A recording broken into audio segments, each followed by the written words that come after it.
Welcome, race fans. Tonight, ECR takes to the tough track of Atlanta for 195 laps.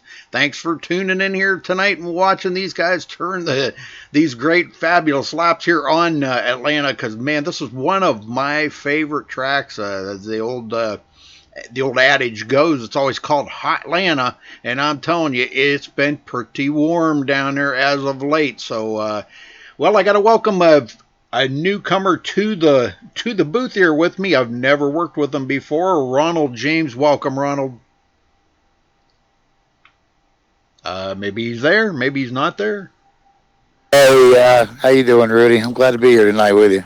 Yeah, good to have you, buddy. Yeah, I don't. I've never worked with you before, so this will be new to both of us. But thank you for joining us. Yes, sir. And let's kind of run over the points. I know I missed last week, and I apologize for that, but I had computer issues to deal with and had to completely reinstall everything. But we're back this week. Go ahead, Ronald, and I'll let you run down through the points there.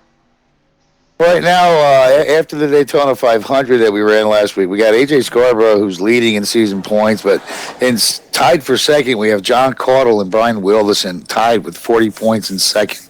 It's going to be a pretty good race tonight, man. I just want to let you know you did miss a great late race last week there, Rudy.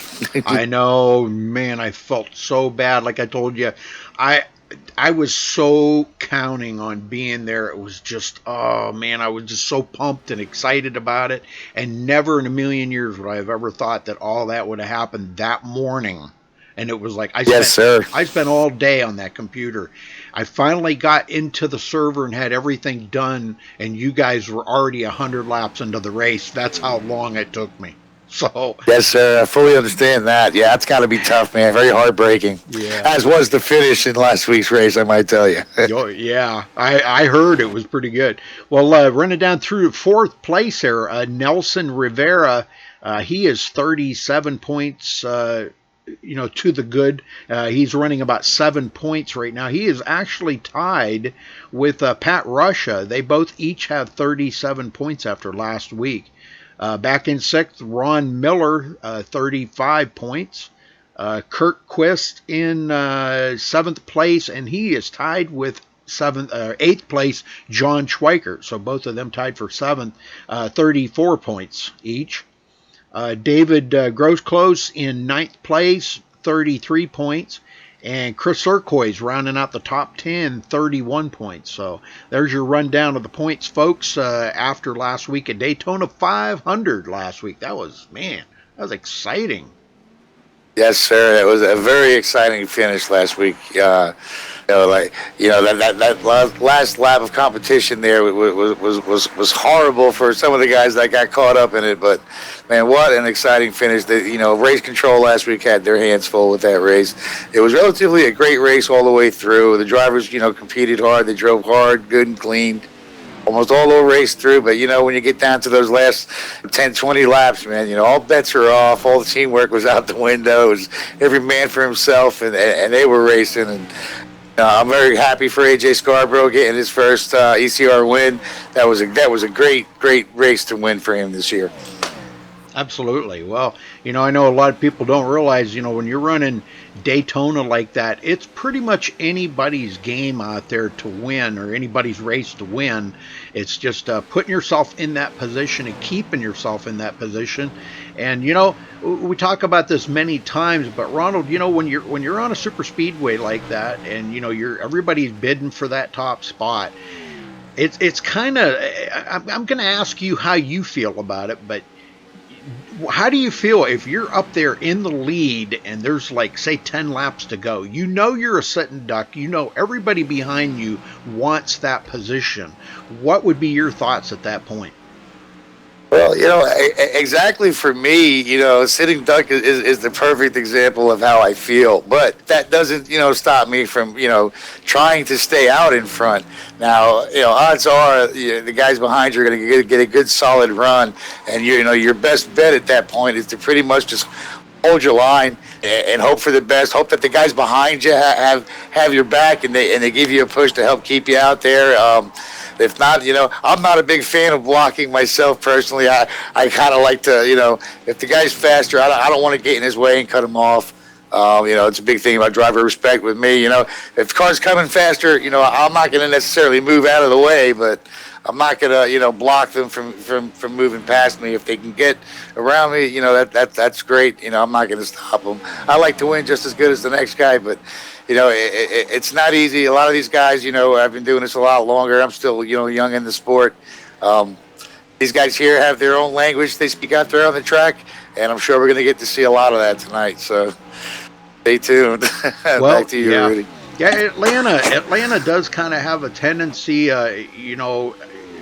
it's close racing. There's pretty much one race groove until we start getting a little bit of rubber buildup onto the track. And even then, you do kind of want to stay on the bottom in them turns. Now, I have seen some guys take it to about mid-track and seem to hold it pretty good. But when you're getting into racing that hard like this, it kind of reminds me of Bristol. Bristol, if you come out of Bristol without a scratch on that car, you didn't race it hard enough. Yes, I can attest to that. and that falls true with Atlanta here too, because if you're racing up there for that top spot and you're racing hard, and I know these guys, I know a lot of these guys from other leagues, they've raced in other leagues that I've broadcasted for, and I'll tell you what, you got some of the greatest racers in all iRacing right in here. These guys have been on these tracks with these cars so many times and have followed through with all the builds and the changes and everything that's transpired here in iRacing. And but that kind of brings up another point I'll bring up here in just a minute. But so they have the experience, they have the knowledge, and that's really going to come into play here, coming down to the end of this. Who's going to keep their car intact? Who's going to save them tires? Fuel mileage. That's the thing I kind of wanted to talk about. Now, 195 laps here. What is the pit window? Do you know? Actually, I do not. I do not know, but I can actually get in touch with somebody down in the pits and get that information for you. Yeah, that would be great. It'd be great to know awesome. When we might be looking at a possible pit. But, I'll do that. Just stand by just 1 second. Sure thing. But we're glad to have everybody here, and looks like we got quite a few people in chat here, chatting it up. I think my son's even in there. He's even in there. I put him in there as a moderator to kind of make sure everybody behave in chat. Don't be calling out names and bad names and stuff to anybody. But he'll chat it up with you and keep you guys company in there. Hopefully everybody enjoys the show here tonight. And I apologize for last week. Really out of my control. I don't know what happened, but my computer just like flubbed up big time, and I had to completely reinstall everything, all the way from Windows, clear up and reset up everything. So what a bummer. I mean, I didn't lose a lot of my information because Windows 10 allows you to do that now, but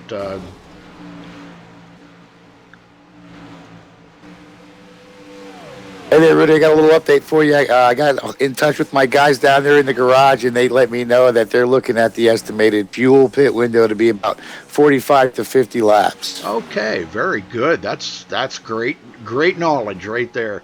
But yeah, I did kind of wanted to remind everybody that AJ Scarborough did win last week. We will be keeping an eye on him this week, trying to make it 2 in a row. Ronald, wouldn't that be something if he could pull out 2 in a row here? Absolutely. Also too, I wanted to add in there, AJ Scarborough, if he's able to keep it up front tonight with the top half of the field, he had a very, very great strategy that he used last week at Daytona, where he pretty much hung middle of the pack, kept himself clean the whole race, managed to stay clear of the 2 minor cautions that we had earlier in the race. And, he kept it clean, ran good all race. He wasn't too aggressive in the first half, but if he uses that same strategy tonight, I would definitely look for him to be in the top 5 tonight. toward the last few laps of this race as we wind down.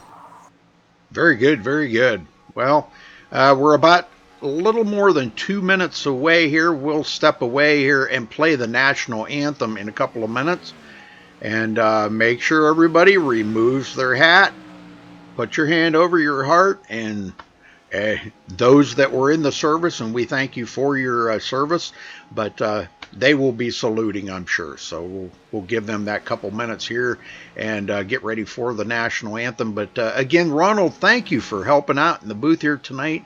So much appreciated. Man, I just can't It's say my enough. pleasure, Rudy. Honored to be here with you, sir. I've heard lots about you.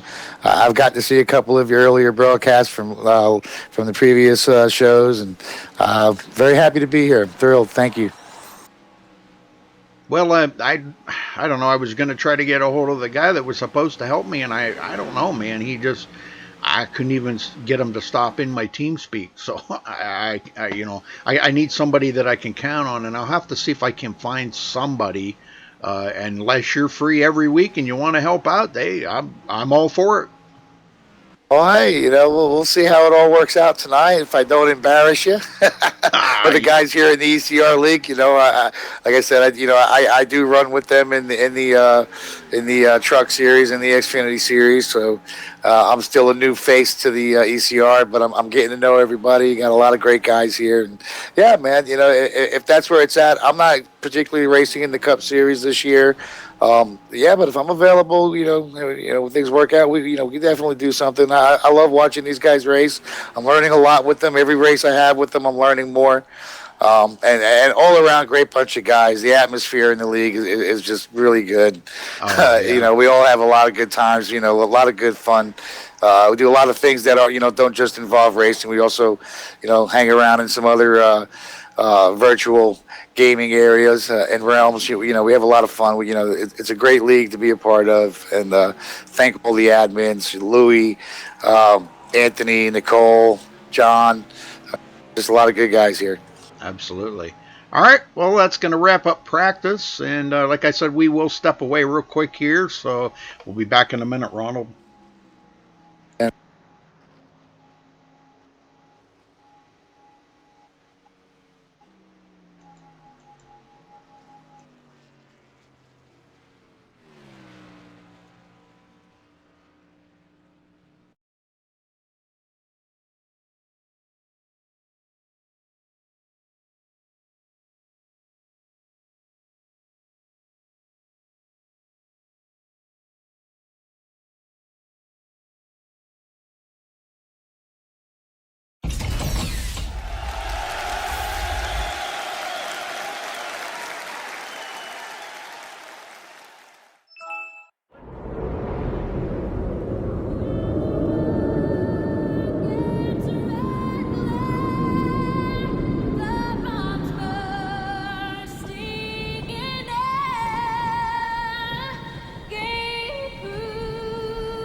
Guys. And now, for the most famous words in motorsports. Gentlemen, start your engine!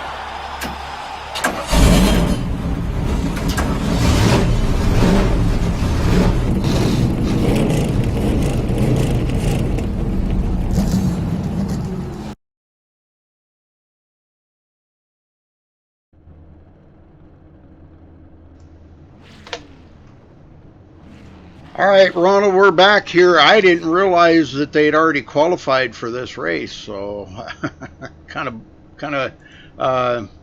changed things up a little bit. But let's hurry up and run through the grid here as they're getting ready to take off. We'll get this out of the way. Dead forward. Doggone it. Looks like we've got Luis Salmoso is going to be leading in the 88. You got John Schweiker just to the outside of the number 1 car. You got Anthony Thitchner in the 87. The president over at ECR looks like he'll be taking it off 3rd. You got Aaron Burge starting 4th. Aaron Berge, let me correct that. Aaron Berge. Brian Wilderson's going to be starting 5th. Tony DeGennaro is going to be starting 6th. AJ Scarborough, last week's Daytona 500 winner, will be starting 7th. We got Nick Johnson, who's going to be starting 8th. Josh Sheets in the 89 machine will be starting 9th. And in 10th, we've got George Munger in the number 38. All right, Michael Kinner in 11th. Chuck Harrell, 12th. Michael Leiby, 13th. Trevor McManus in 14th. Matthew Hibbs, 15th. Nelson Rivera, 16th. Ken Worley, 17th. Mark Vega, 18th. Andrew Ackerman 19th and Jay Adair 20th, and I think you're gonna have to skip the rest of these and get ready for the green flag here. Sorry guys, but we gotta get her going. I didn't realize that, and I will be on top of that next week. You can bet. Sorry about that. All right, pace car is in. Luis Salmoso on the loud pedal. Green flag is out and we're underway here. 195 laps tonight at Atlanta. Welcome to ECR, folks. Already Anthony Thitchner. That jump on that start, you got the 88 car, Luis Salmoso had a great start there with the 87 of Anthony Thitchner, followed him tight and close behind him. We've got a caution out. Caution is out. Yes, sir, already. Right in the middle of 3 and 4. All right, looks like a lot of guys getting woed here, but it looks to be like the 74, Michael Kinner. Let's see what happened to Michael Kinner. As these guys, oh boy, not a good sign to get a caution out on lap 1, is it? No, sir. No, sir. Not at all. And right there, very uncommon in the ECR here. The number 21 looks like maybe some different braking points. Trevor McManus gets into the back of Michael Kinner right here. Just a little tap in the right rear corner is all it took. And that's going to spin him around right in front of the number 55 of Michael Leiby. Michael Leiby going to get damage. And he tries to keep it off of McManus. And we've got others that are going to get into it as well. Oh, man. So damage to vehicles already. Now, question is, resets? No resets, correct? No resets. Not in the ECR, sir. No, sir. Here at the ECR, you know, these guys, you know, they run hardcore racing. They're, you know, there's no resets in the ECR, guys. You know, if you incur damage to your vehicle whilst on the track, you will. Oh, wow, yeah, it looks like the Ford 74 there got a little loose, and the 55 definitely. Oh man, oh goodness. Yep, that 10 had nowhere to go with the 74 coming back up the track like that. But yeah, there's no resets here in the ECR, unfortunately, and you know, to actually simulate the racing as close to NASCAR as the ECR admins work so hard to do, any damage incurred on the track, you know, it's simulated even in the pits. The crew chief, the crew, they'll have to sit there and repair the car. That's how it works. Unfortunately for these guys, there are no resets here. This is a simulation, not a video game, there, Rudy. Yes, sir. Well, that's kind of a heartbreaker for these guys. You know, they have been practicing all week long for this race, and to get taken out like that on the first lap of the race, you know, that's a heartbreaker. Looks like Michael Kinner, Ken Ron still sitting on pit road getting damage fixed. Matthew Hibbs. So we do have some guys sitting there, you know, with a lot of damage. Yes, sir. It looks like we even have. One or two that have, they're done.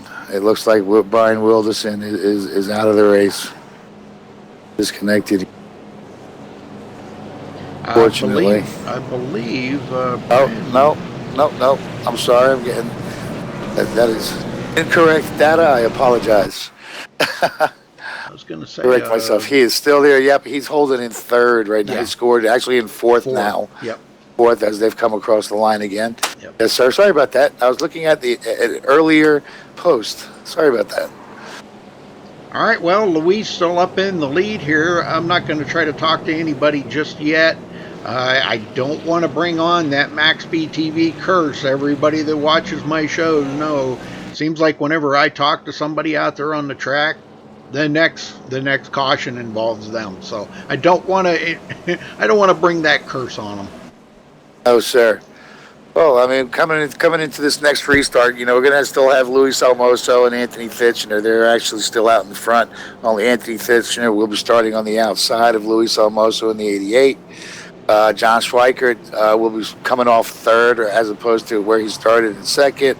Brian Wilderson moves up, looks like 2 spots, and he'll be starting fourth. And Aaron Berge, big mover, he's come up a few spots here. He'll be starting in fifth, it looks like, on the next. All right, lights are out on the pace car, and we're about to go back green here this time by, folks. So get ready for some more exciting racing. A lot of these guys that did not pit. We've got the front 17 did not come to pit road. From there on back, we did have quite a few guys that did come down pit road, want them fresh tires. Atlanta is very, very noted for just chewing up rubber on these cars. So every chance some of these guys can get, they want them poor fresh feel goods on there. Oh, yeah. Daddy is always looking for new sneakers in Atlanta. That's right. All right, we're about to go back green here. Pace car going to be heading for pit road one more time. And there it goes, and Luis Almoso doesn't waste any time on that loud pedal. John Schweikert on the bottom.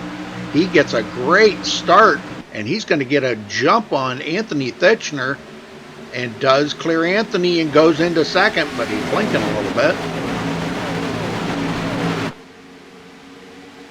Wow, he's blinking a lot. Brian Wilderson now in fourth. There on back. Let's go back here. Josh Sheets getting passed up by Ken Worley. Ken goes into 11th. Josh back to 12th. Stephen Massey 13th. Trying to work his way, looking to the inside of Josh Sheets now. Josh going backward. Ronald.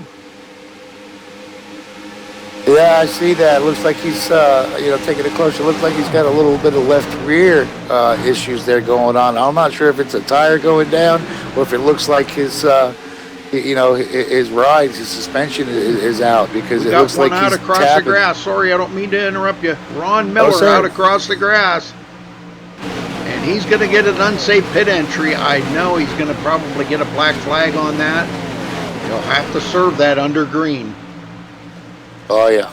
Oh, man, tough break for Ron Miller already. But Luis Almoso still out front.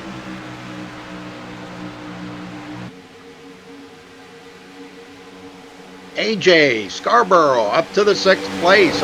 Last week's winner of the Daytona 500. And now he's ready to try to bring win number 2. Going to repeat of last week here at Atlanta. Boy, that would be really something to see. Oh, yeah. John Schweikert was able to pull around Anthony Fitchner up into that number 2 slot as he's beginning to chase down Luis Almoso. 88. Fitchner not giving up. He's sticking to him. And he's got some reinforcement coming from Aaron Berge in the 85.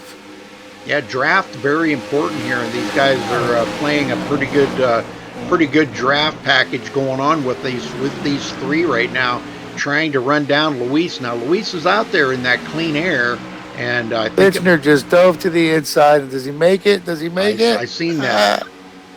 John's got stuck up in no man's land. Yep. Looks like the 85 is going to get underneath him. Yeah, Schweikert way up the hill. Schweikert fighting on the back. There he goes. I know 85 still moving. John, he's a great driver in these Gen 6s. I'll tell you what, man, he is. I've seen him pull off some huge wins in this Gen 6. So look for him to be up there battling for that lead pretty much most of the night. And 4. Back in the field, we got Mark Bratcher back here. Battling for the 21st position, Kurt Quist. Trevor McManus back here now after starting up front, back in 23rd position.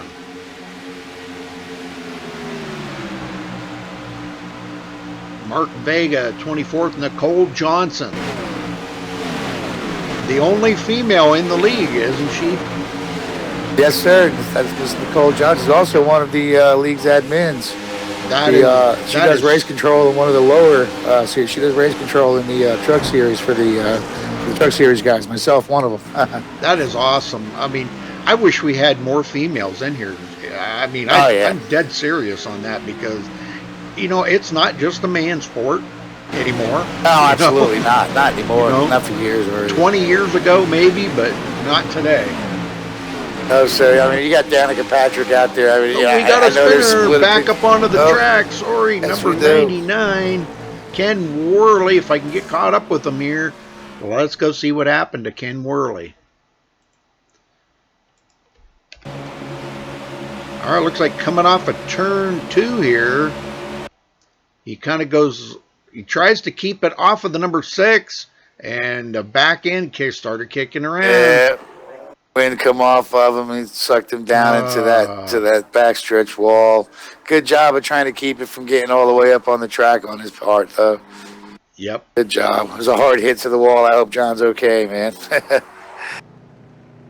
Probably that ego's a little bruised right now, but oh yeah, I'm sure.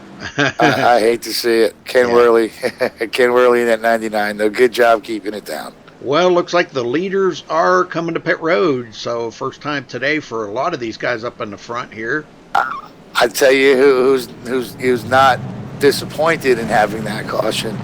Going to be the 43 of Jay Adair, who was riding around only car a lap down. He's going to get his lap back and be back on the lead lap now. Well, it looks like Douglas Hess stays out.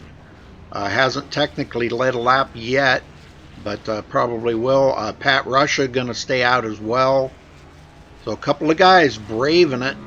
Now they did stop earlier on that earlier caution. So, and it looks like Anthony Thitchner will get off pit road ahead of Luis Almaso. So what a pit stop for Anthony Thitchner. 13.9 seconds versus Luis Almaso. I'm going to have to tell you, that 87 car, he's crafty. His crew, one of the fastest in the league. Very, very good pits all the time, that 87 crew. Yeah, Luis Almaso had a 15.3, so well over a second slower than Anthony Thitchner. But, you know, they're kind of like teammates and close competitors here. You know, I wouldn't doubt to see these two run together all day and really get the competition brewing about 30 to go. That's when you get to see these two, you know, the competitive side of these two. Definitely. They're front runners in almost every race. I mean, they definitely have been around a while. They're definitely the seasoned veterans here at the iRacing ECR League. They know what they're doing.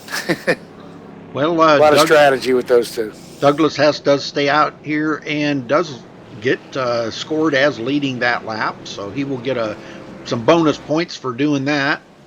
Yes, he does. So Anthony Thitchner again will start on the outside, and Anthony hasn't led a lap yet. But let's just see how this restart's going to go, because Douglas has got a little bit older tires, probably about 13 or 14 lap older tires. And you know what that does? You know, you can spin it. Oh, yeah. You can spin it on the We're restart. hoping he doesn't get into a spin here with these older tires. Now, one of the things I'd be looking for, though, is that 88 car. He's been real fast on these starts today. Yep. The initial start of the race and then that restart again. He was, boom, he was on it. He was out there. So we know he's good on the restarts. We're hoping that the guy in front of him doesn't spin and cause an issue there. Hate to see that 88 car get into some issues here too early in the race like this. Yeah, now he'll be starting right behind. Oh, looks like Douglas is going to peel off and go to pit road, so that will give the lead up to. That's going to be a late pit road. He's going to get penalized for that.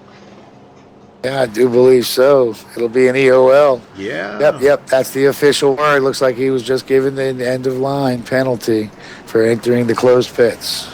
So Anthony Thitchner does lead his very first lap of the race right there. Now it's kind of like reversed of what we had before, where Luis Almaso will be starting on the outside of Anthony Thitchner. Sure. See how he Luis Almoso in the 88 Chevy there. See how he does starting on the outside. We know he's bad fast on the starts on the bottom. Let's see what he does on the outside here. And we still have 4 drivers on pit road getting damage fixed. Ken Worley, Ken Ron, Michael Kinner, and Matthew Hibbs all on pit road. As we're about to go back green here, folks. Going to be taking the green on lap number 19 out of 195. So long ways to go for these guys.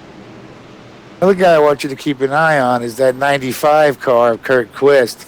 You know, at the end of the Daytona 500 last week, he was one of the guys who was able to get through. The pace car's in.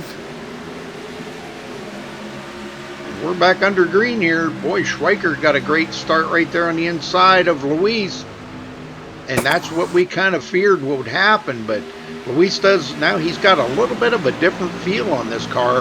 He's not out there in clean air anymore. There, and he's got that 85 of Aaron Berge there just behind him. Behind them, they got Chuck Harrell in the number 7.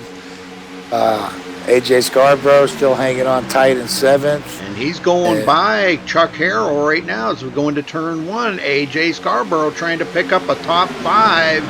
And it looks like he is going to complete the pass here. Yes, he is. And he goes into 5th place. So AJ on the move. Moving up. Chuck Harrell's sitting there. He's got the 38 of George Munger coming right to him now. I'm not sure here, but it kind of looks a little bit like Chuck Harrell's falling off a little bit here as George Munger begins to move underneath. And Chuck holds him off for the time being, so George does have to kind of lift a little bit there coming out of turn 2. It's so hard to pass when you can't use that whole upper lane to come out of the turn. Nelson Rivera in 8th, Brian Wilson 9th, and Tony DeGennaro breaking the top 10. Well, let's go back in the field here a ways. Let's go back to last place out here, Ron Miller. Getting a little bit of a break there, and he does come back out on the track after that spin out across the grass there earlier, and now he's scored back in 29th position. I'm looking for some good battles here. Yeah, Kurt Quist, we'll be watching for him as he moves into 19th. 55 of Michael Libby back out there. Still got quite a bit of damage on his car from that wreck on the first lap he got involved in. But it doesn't seem to be bothering him too much here, Ronald. No, sir. And again, that 43 car of Jay Adair has managed to work himself up from the back. Just coming back onto the lead lap. He's being scored now in 22nd position. So definitely a car on the move. Yeah, he's just passed up Michael Libby to go into 20th. Wow, he's moving up the track. Yeah, he's picking them off really quick. Now he goes by Kurt Quist, and he's also going to take Mark Vega down too. So, man, is he ever on the move? I just can't believe he's making such headway. Got to be the fastest moving car on the track right now. Let me check his times.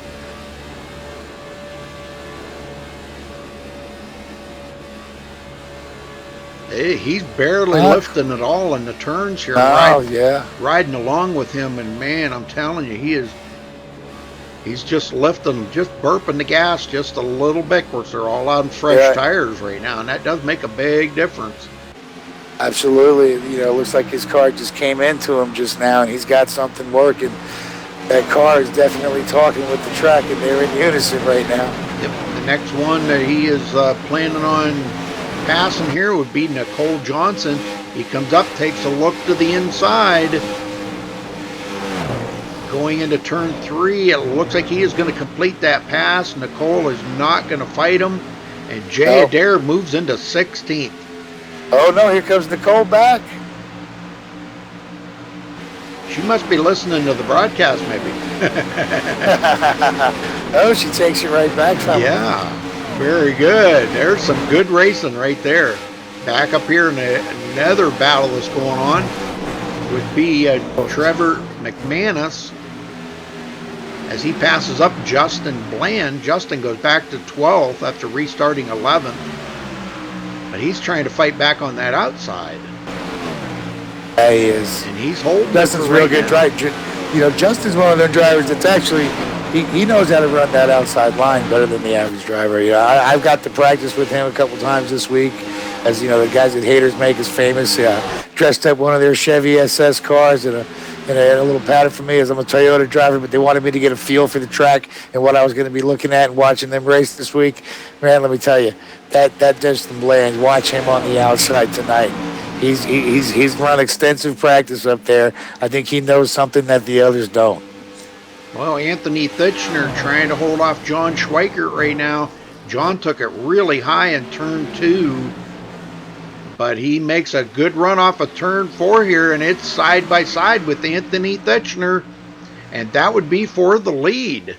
I can't stay on. Yeah, they're battling. I can't stay on John because he's blinking so bad, but he does complete the pass on Anthony. Now Anthony takes a look, but doesn't have enough ponies under the hood to get back by John Schweikert. And John Schweikert will lead his very first lap of the race right here on lap 30.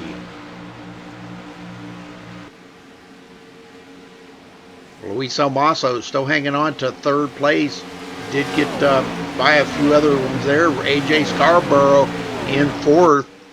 He's getting ever so closer to the front, Ron. He sure is. And keep an eye on that Justin Bland. He's moving up again. You know, I talk about Still this running that up. about a lot of drivers. You know, the AJ coming off that win last week, and you can probably attest to this yourself. That you know, that kind of gives you a little bit more of a shot in the arm there per se.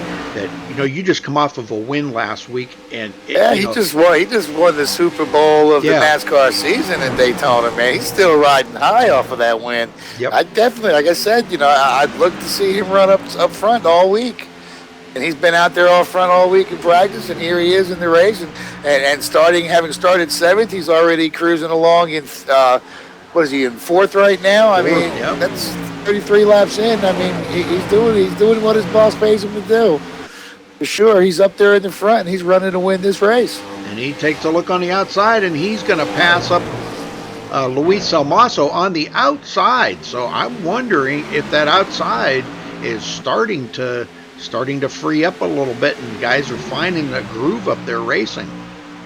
Oh yeah, these guys get together too. If you watch, when they get together on the outside, you know, it's you know, this is a 1.5 mile track, so we're definitely not running a super speedway here, but there is a bit of drafting that takes place here. When these guys can find it, but just look for them to be faster. They're just going to pass anybody's in front of them. It doesn't even have to be a long line of cars in the draft. It could be two cars and just be just enough to get that extra little bit of something to get around these guys in front of you. Well, Nelson Rivera and Brian Wilderson both go around AJ. Now Luis looking to the bottom here, and he's going to try to see if he can get a run to get back by AJ, but it's not going to happen just yet. Mark Bratcher way back here, 6 seconds behind the leader and dropping. As Schweikert has actually pulled away now by a second from Anthony Thitchner. Good racing. Yeah, he just wants to. Good racing out here right now.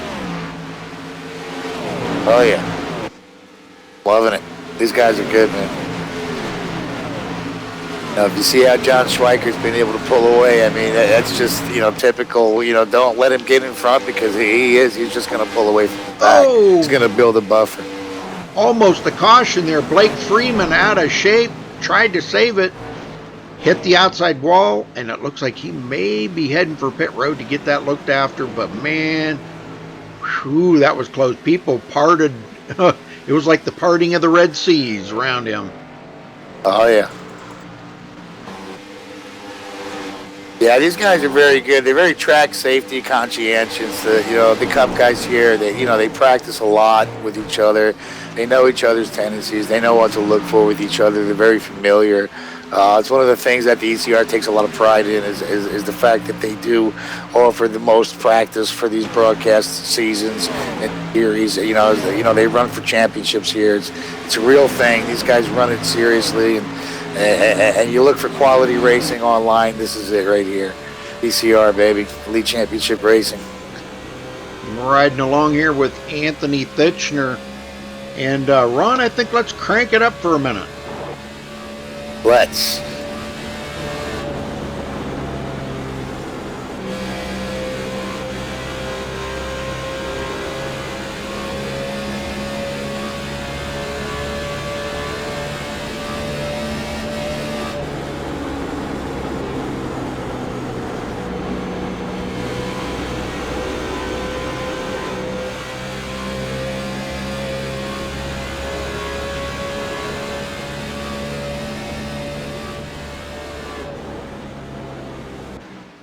All right, good racing there. Thitchner trying to reel Schweikert back in. And Brian Wilson goes into third as he gets around Nelson Rivera. Nelson back to the fourth position.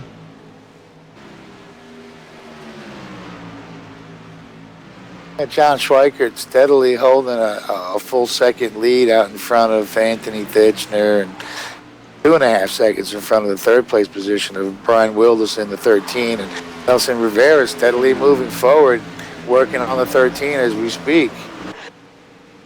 And Luis Salmaso led the first 15 laps of the race, now back in fifth place, and he's got George Munger back behind him, but I think he's got a lap car behind him. I was trying to find out who that lap car was behind Luis. That's going to be Stephen Massey in the number 6 car. And he... No? Oh, yeah. No, I'm not scoring him a lap down. It's scoring him in 7th place. Behind him, you got Justin Bland still moving up, who's now scored in 8th place, 7.8 seconds behind the leader. Yeah, that would be Douglas Hess. He's actually on the inside right now of Luis. And Douglas is back here in 28th place, a couple laps down. Okay, I see. So Schweikert still in the lead. And now stretched that lead out to 2 seconds over Anthony Thitchner. And you know what? Thitchner's getting company. Brian Wilson closed that gap up. Him and Nelson Rivera have actually reeled Anthony right in. That's what I told you. That you get two of these cars together to just run a few laps together, they're going to make time on the guys in front of them. It's just inevitable. There's when these guys can find that little bit of draft here that is there at Atlanta, and they can make it work for them, they will be faster than the guys in front of him. If he's running solo, they'll run him down every time. Andrew Ackerman on the backstretch. Looks like he's heading for pit road. I see a lot of smoke coming out of that car. He's spraying for skeeters, I think. Yep, he's a lot of fogging the area. Yep, a lot of skeeters in Atlanta, so you got to make sure, we don't want to get that new virus that's out. But caution is on the track. Not sure if I can find out. Oh, yeah, a couple of them out across the grass here. Bratcher. Yeah. Let's go back and see. We got a couple of them got together on that. So let's see what happened here. Yeah, looks like. He comes up on the inside of, let's see, that would be Moritz. He comes up on the inside of Moritz, and it looks like he had a pretty full head of steam, and he just drove right into the side of Moritz, and both of them go out across the grass here. Going to be popping some wheelies and everything on that blacktop. Oh yeah. So That Andrew Ackerman car looks like he's got a blown motor there as he's limping into his pit box. Looks like it's going to be a leaders all coming to pit road. Schweiker bringing them in.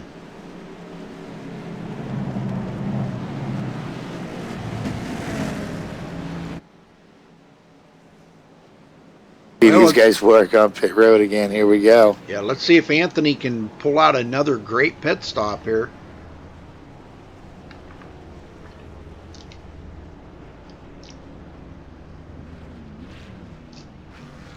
I don't want to bring the curse on anybody, but I do kind of want to talk to somebody here after they get off of pit road. It looks like John Schweiker will lead them off of pit road. Let's see if we can get a word in with somebody that's on the lead lap. How about... well, let's talk to Justin Bland. Justin Bland's been running really good. He's up in 7th place. Let's talk to him. Yeah, Justin Bland. Justin Bland, you got a copy? Yes, sir. I got you.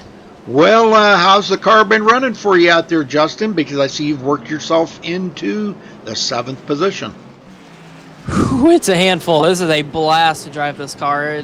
It's getting really loose off the corners, but I think we have a lot better long-run car than a lot of other cars. I've seen a lot of other cars getting completely sideways off the corners. I've seen at least 5 to 10 cars go through the infield, so we definitely have a good long-run piece. I don't know. I think we're gonna have something for these guys.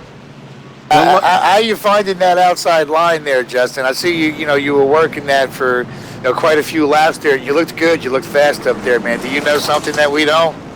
I definitely think outside's going to be something to keep an eye on. I'm trying not to use it up too much now. I don't want to get too much rubber up there for later in the run, but I'm going to try to keep that secret in a way until later into the run when it's going to help me more. But yeah, there's definitely a lot of speed up there. I can make passes up there relatively easily. So here probably within, or say roughly 50 laps to go, I expect to be up there a lot. 10-4, buddy. Lots of luck out there, Justin, for getting up with us here in the booth.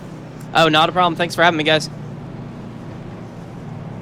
All right, he's ready to. He sounds like he's pretty ready to go. He's ready. He's confident. I like that, Justin Bland. He exudes confidence, man. I love that about that guy. He's definitely a fun competitor.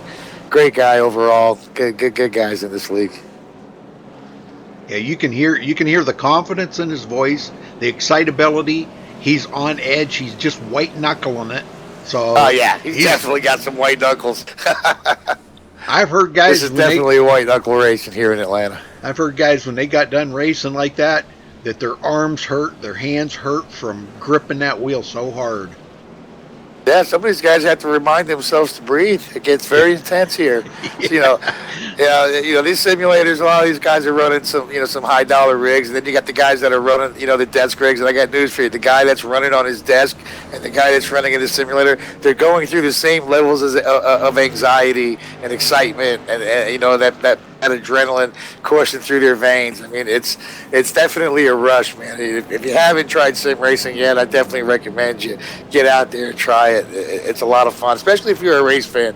I mean, the best thing you can do to get some live racing action in your home. It's a lot of fun.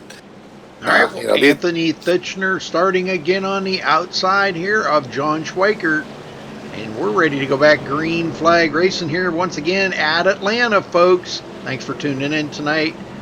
We're watching the ECR League here, the Elite Championship Racing. Great league. I'm very proud. MaxSpeedTV is very proud to be broadcasting. I'll tell you, this is really great. I jumped right on board as soon as I was asked. So here we go. Pace car ready to go to pit road. And John Schweiker holding him back a little bit, and there he goes. Green, green, green. Off and running. Good restart. Boy, what a start by Nelson Rivera there. Man, and here comes Luis Omaso to the inside of Anthony Thitchner. Boy, Anthony just left that bottom open, and everybody is slipping in there. Oh, yeah.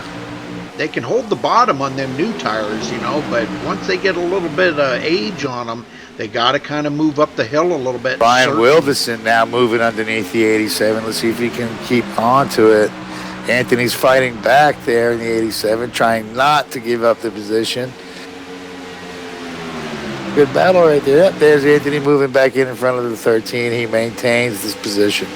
Good race. He doesn't want to lose that momentum, though, so he's kind of ducking to the outside there of Luis. And not that he's looking to pass, it's just that he doesn't want to lose that momentum that he's got. You know, if you got to lift off that throttle, and we have another caution. They got a caution on the track. Oh, the number 78 into the wall, and that's going to collect Kurt Quist into it. Let's see exactly what happened here. I'm going to go to the number 78 if I can find him. Ron Miller. Is that who it was? Ron Miller? Okay. Yeah, he had earlier trouble in the race. Let's take a look here. That's the 78. Are you sure? Well, Ron Miller's one that, well, the Coors car that got into the wall, and then Kurt Quist was like had nowhere to go and got into the back of him. Yeah, right here's where he got into the outside wall.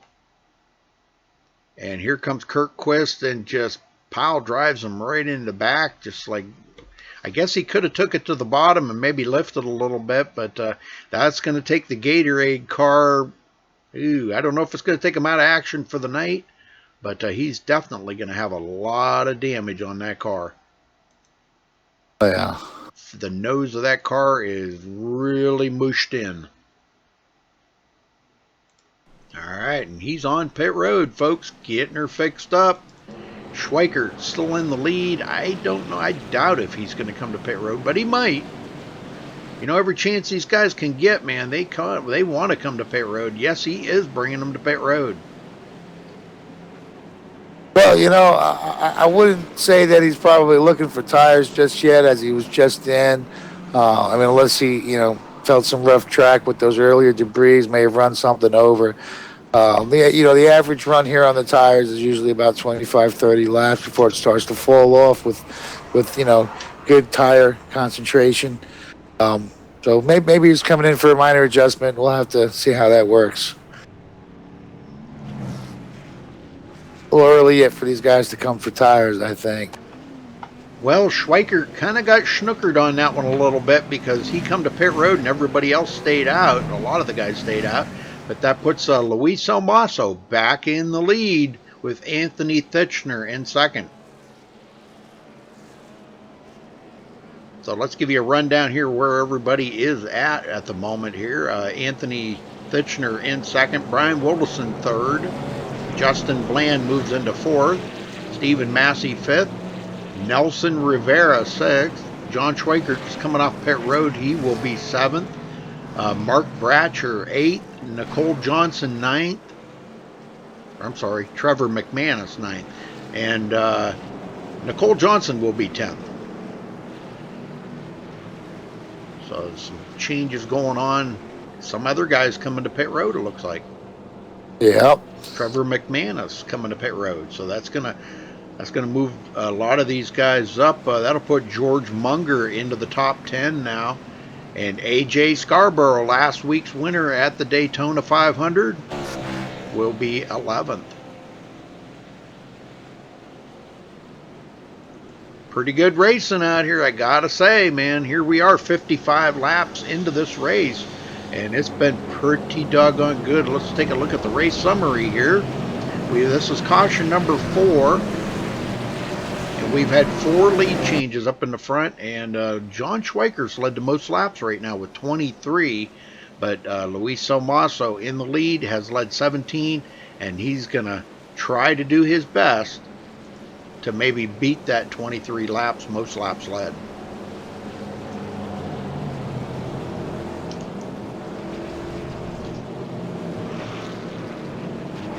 Watching how we're lining back up here. I'm trying to see who's on the lead laps and who's down. Looks like we're going to be scoring Chris Circos or Circos.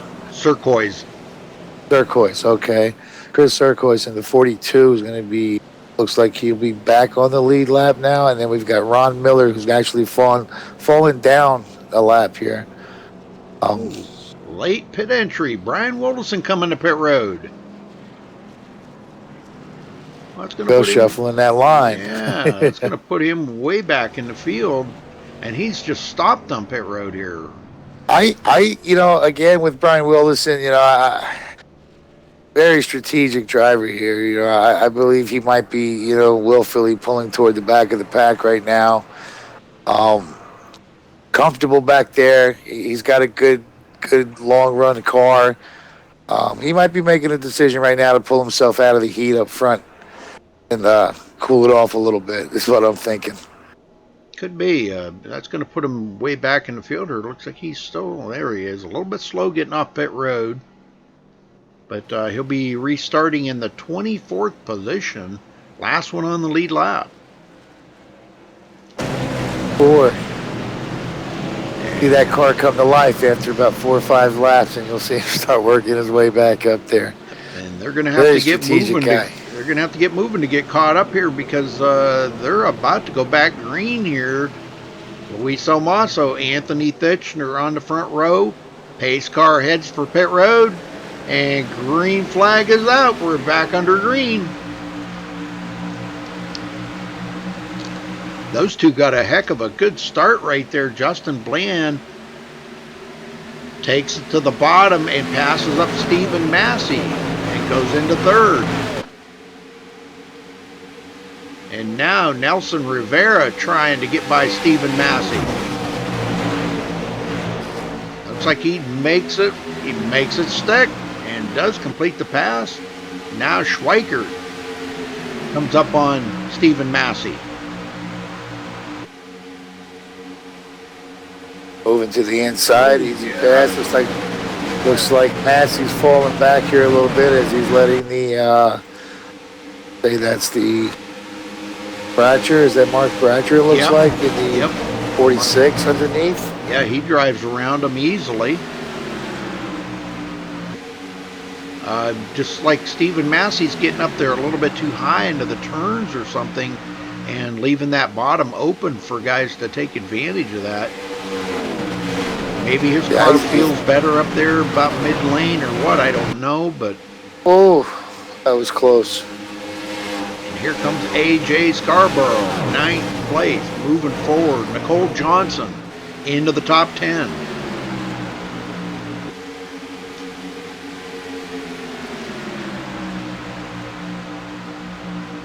Nelson Rivera moves up into third. Schweikert's now holding 4th. Just Lance scored in 5th. Bratcher's following close behind.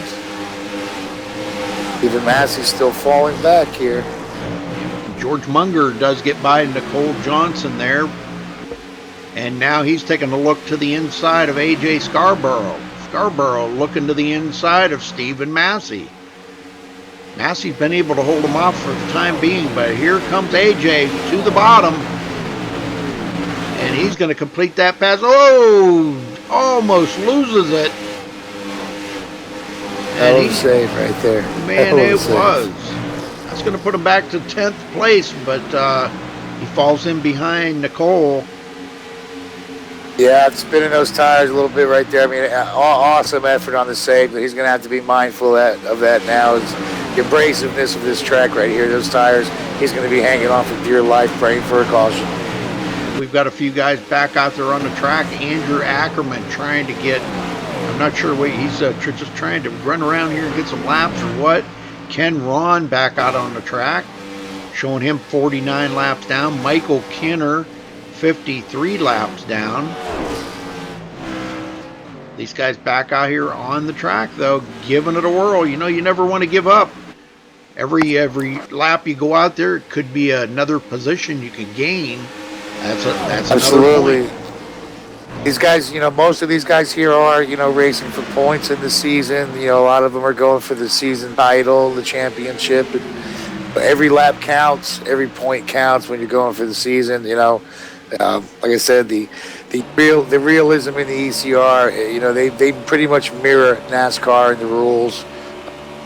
Exciting. These guys, they understand. The car's not totaled. The race is not lost. The positions are out there to be had. Anthony Thitchner trying to hold off Nelson Rivera on that outside, and boy, this is getting to be pretty exciting up here. Got Josh Schweikert looking like he's going to move to the outside around Nelson. There he goes. Up, nope. Nelson's gone to it a little bit, but John's looking. I think he's out there testing the waters just to see if there's any grip up there on that high side, and maybe he's just not seeing it right now. But Anthony Thitchner all over the back of Luis Omaso. Gets to the inside, racing to the line here. And there he goes into the lead. And boy, what happened to Luis? Because Nelson Rivera took advantage of that. Got the push. Got a push from Rivera there, and Schweikert taking advantage of the air, going underneath the 88. And here goes Nelson Rivera to the lead.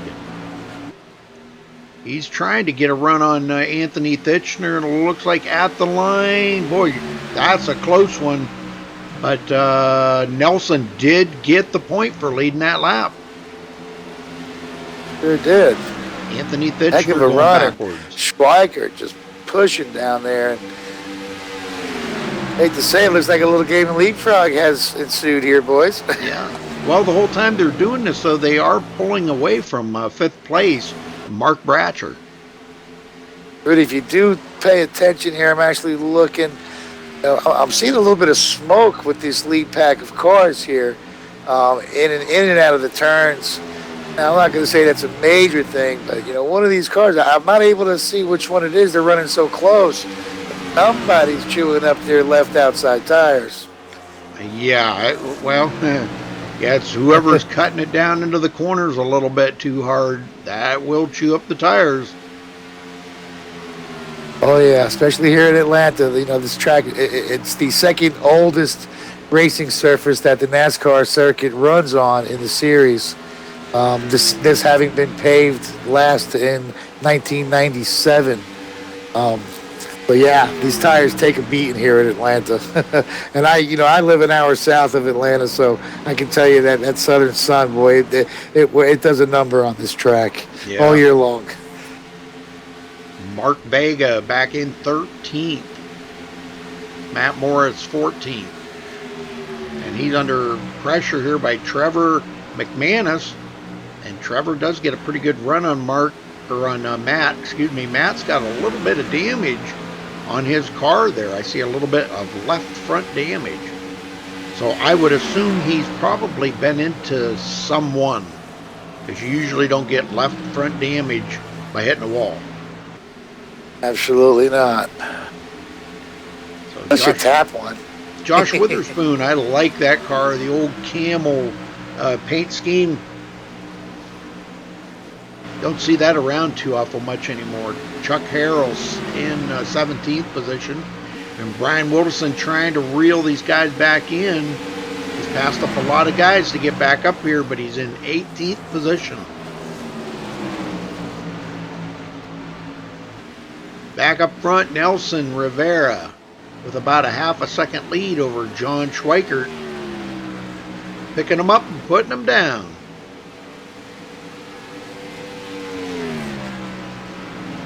Nelson Rivera holding off. It's got about almost a half a second lead over John Schweikert here. That's he's hanging on to pretty well. Only stretch it just a little more. I think I just seen Anthony Thitchner's feet out from under his car. I think he's trying to use his feet to help him get a little bit quicker. Look at that. Now I've seen it all.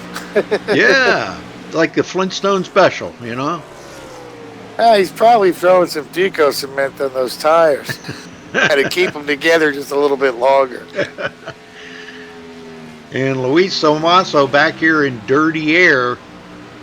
He was out there in the clean air. He's led 28 laps right now, the most of anybody so far.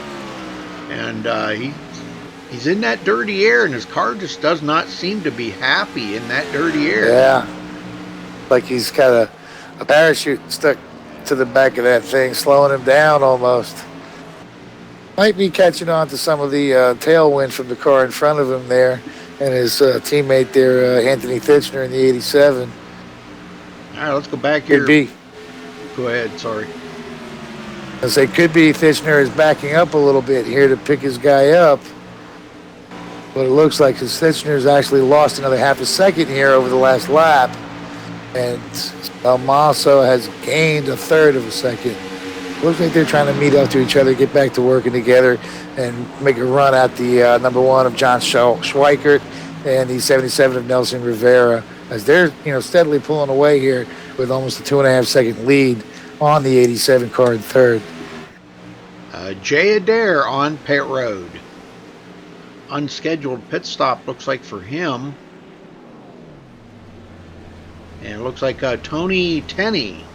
Tony Tenney? Boy, that's weird. I'm sorry, but that just, I don't know, that just didn't come out right to me. Is that how you say that? Tony Tenney? Yeah, okay. I believe it's Tony Tenney. Okay. Well, I wasn't trying to be smart or anything. I just, you and me both. It just didn't sound right to me, Just didn't sound right. But, yep, Tony Tenney on pit road as well. Jay Adair does get off pit road. Like I said, unscheduled pit stops for these guys, and Tony is We've still got a sitting caution there. coming out. Yes, sir. Let's see where the caution is. Oh, my. Brian Wolderson involved in that one. Oh, my. And the 55 there, I was trying to pick up who that is, Michael Livey. So let's go back and see exactly what happened here. Somebody up into the wall right here. That would be the number 7 of Chuck Harrell. Gets into the outside wall in turn 1. Or I'm sorry, in turn 3. Is that turn? No, that is turn 1. Okay. And boy, Brian Wolderson with nowhere to go. Looks like he just kind of come up the hill right into him. And man, he gets collected. That's going to collect some other guys as well. The 41 of Pat Russia going to get involved in that. And I see a lot of smoke coming out of Pat Russia. Oh, yeah. I don't know. Yeah, and Wilderson took a couple of hits there. He had earlier trouble in the races, too. All the leaders coming to pit road.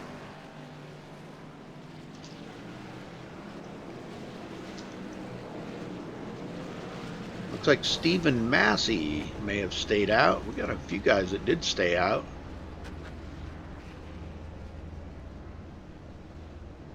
Now we got a few cars coming in. Looks like they're getting 4 tires and fuel. A little bit of bearer bond being slapped on a few of these horses that have been knocked up a little bit here and there. There's been very few contact. Looks like we got Nelson Rivera out first, maintaining that lead. Looks like he did only take 2 tires and a splash of fuel and a windshield tear off him.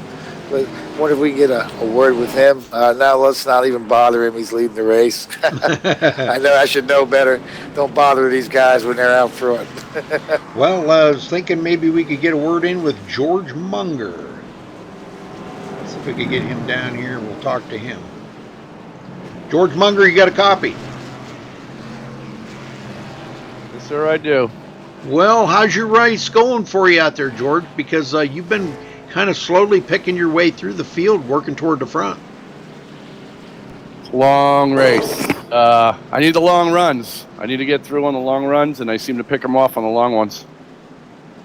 Well, we've seen guys a little bit loose coming out of the corners. Have you been experiencing that at all? Goes through a quick change, 10, 12 laps into it. After that, seems to level out for me. And like I said, it gets better on the long run for me.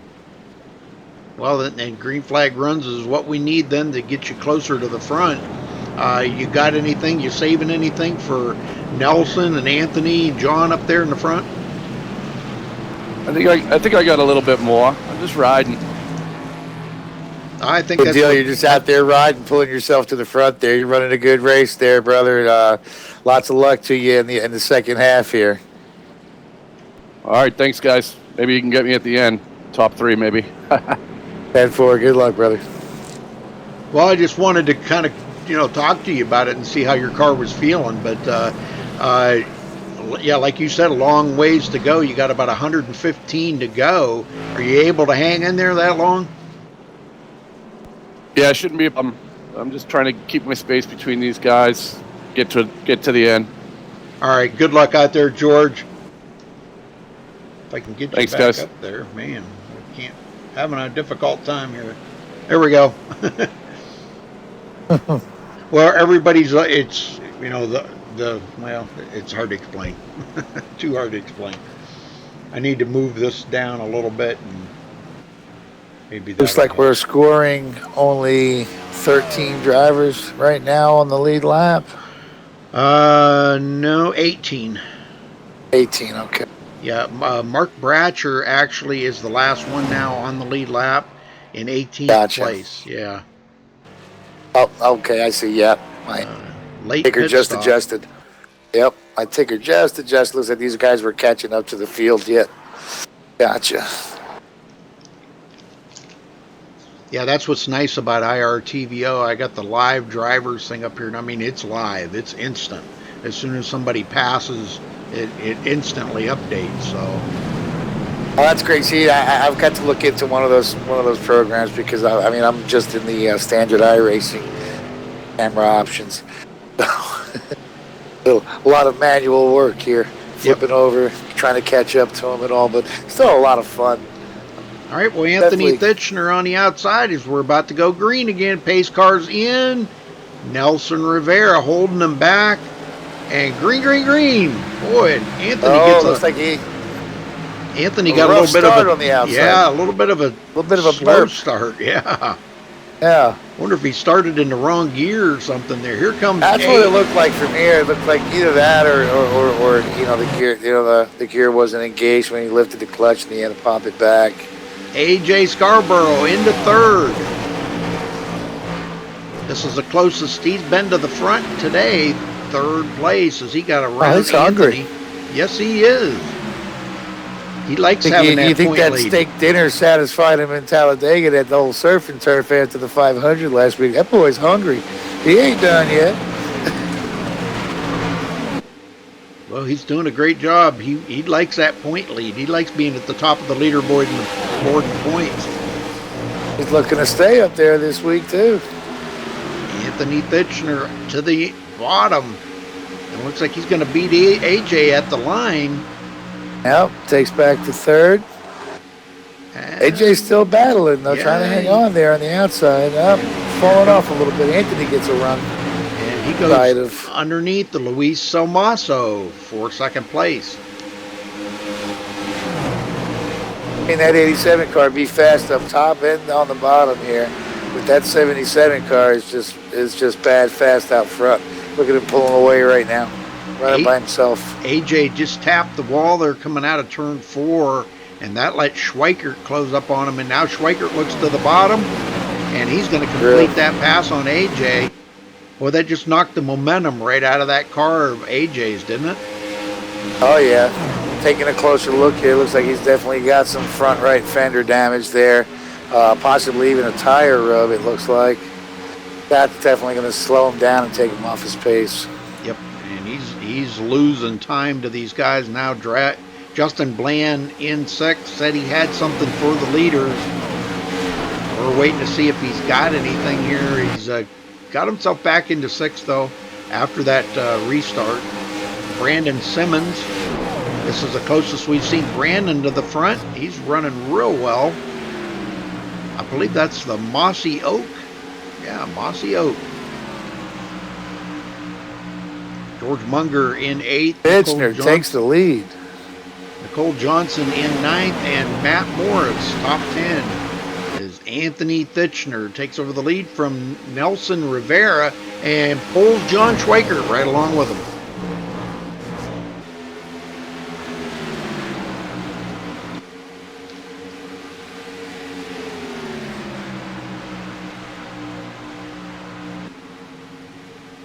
Watching the action up here in the front. That 77 car is not done yet. Looks like he kind of backed off a little bit to get some cooler air back there, but at 77, sorry, at 87 of Anthony Thitchner and the one of John Schweikert looking to hook together here and get a little bit of speed and momentum built up and starting to pull away themselves in front of that 77. Luis Almoso can get to the bumper there. We might see them chase them down yet again. I said that the two-car pairings here seem to be where the speed is at. That's how I think these guys have been able to stay out in the front here the whole race here. Just, consistently working together, leapfrogging, changing positions. I mean, it's been pretty good. We've got guys moving up from the back of the pack toward the front. They're, figuring that out too on their way up. And we see them coming into play now. And that would be the 65 of Justin Bland and Brandon Simmons. They're running pretty close together there. I wouldn't be too off if we didn't see them two hook up and make a run toward the front here in the next 10 laps. And it looks like we got a little bit of a battle here. These guys going around. Nelson does pull away from Luis Almaso as they pass up some lap traffic. And lap traffic did have a little bit of a play in that move, but it looks like Nelson is okay. Schweikert now trying to hang on to the back of Anthony Thitchner. Not just hanging on to the back of it, he's getting up close and personal. Yes, he is. Surprised if Schweikert doesn't make a move here. Like he's setting Anthony up. Anthony just seems to be pretty smooth right now. He's hanging on really good now. Schweikert to the top. To the top. And not trying to get that run. No, not even close. Well, he got a pretty good run, but boy, Thitchner. Great run, but the 87 car had a run too, and he just jumped right up in front of him, took the steam right out of the run for the number one of Schweikert. Here comes Schweikert again around the outside in the front tri-oval. Racing hard into one, and looks like it's going to be Thitchner to prevail again. Thitchner gets such a good run off of that bottom, but look at the run Schweikert just got right there off of turn two. There's that outside line coming to life. Yes, it is. That was a heck of a run, and I got to tell you, Schweikert looked like he was about 6 inches off the wall there, coming off of 3 and 4. I mean, that was amazing. Now they come up on some lap traffic here. The Coors car stays way up the hill, out of the way. But boy, look at this here. That let Nelson Rivera close up on the back of Anthony Thitchner. Yeah. So that we've got a three-car pull away now. Eat on the sandwich right now. It's not the place that Thitchner wants to be. He's trying to break that draft from Nelson. But he doesn't want to lose the draft from Schweikert either. And more lap traffic in the way here. And they're going to get a bye as Michael Kinner goes another lap down. Running back here in 32nd place. He's about 54 laps down. Was caught up in that first caution on lap 1.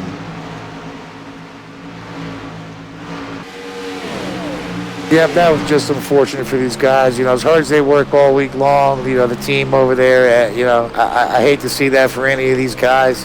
I'm sure Michael Kinner will have his own feelings about the incident after the race. And for now, you just got to, commend the dedication from them guys to work as hard as they did, as many laps as they fell down to get that car better and back out on the track to work at collecting some more points toward their season. And the number 65 of Justin Bland getting by Michael Kinner. Justin Bland running in 6th position right now. He says he had something for the leader, but he's right back here 3.4 seconds from that lead pack up there, as we still have that 3-car pull away, and Nelson Rivera does get by Anthony Thitchner, goes into 2nd. Anthony coming back though. He's trying to fight back, going into turn 1, driving it in there real hard. Hangs it right on the bottom, comes up, but no dice. So that seems like that upper line does have some pretty good runs off the turns, Ron.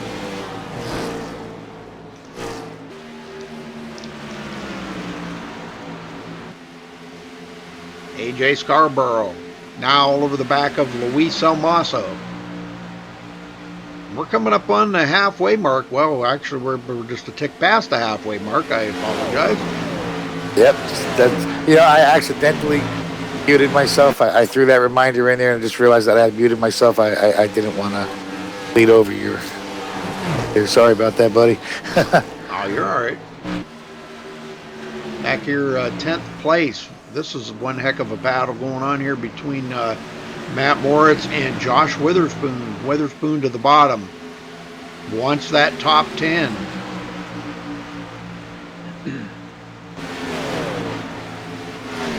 Witherspoon does break the top 10 as he completes a pass on Matt Moritz. And Mark Vega right there looking on. Vega having a pretty good run. Oh, Moritz out Vega of shape. coming underneath. Moritz was out of shape right there. Good save. No caution on that. But Mark Vega gets by. Now Moritz has got to cool them tires off because he got them super hot. Oh, yeah. Very slick. He's cooling them off. You see him moving up and down the track there, trying to soak up some of the cooler temperatures outside of the groove.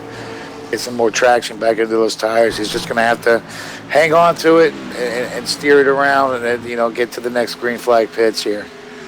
We did have a pass here. George Munger gets by Justin Bland. Bland goes into 7th. Brandon Simmons 8th. Nicole Johnson 9th.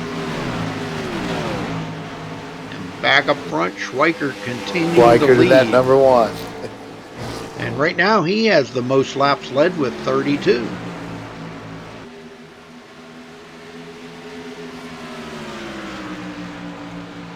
Make that 33. And boy, I'll tell you what, Nelson is giving him a workover, isn't he? He sure is. He's keeping him on his toes. If you're watching that number 1 car, this is how you can tell, the veteran in this guy. Watch how he manipulates his track position. Every time you see that 77 start to move forward, Schweiker just, it's like he has eyes in the back of his head. Now, he's not even blocking here. He's just changing his line and altering the airflow that's in front of that 77 just enough to keep him at bay. I mean, that's just veteran skills right there. It's amazing what these guys do. Yep, and Rivera was a little bit loose that time off the turn. We got one spin in there a little bit. I think that was AJ Scarborough. Had it sideways coming off of turn 4. And Justin Bland's going to come up on the outside of AJ. And the Brandon Simmons 32 machine coming right up behind him there. He's got the solid run.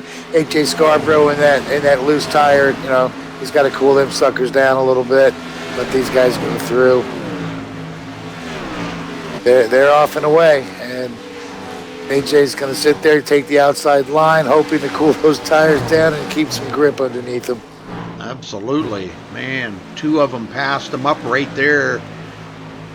And that just goes to show that, we were talking earlier about white knuckle race, and right there, that's what you got. And this is what will happen when you get too tight up on that wheel, where I said that these guys have to remind themselves to breathe sometimes, along with the excitement and the anxieties of moving up in the track. Keep in mind, these guys are driving these vehicles at 190 and better on the track.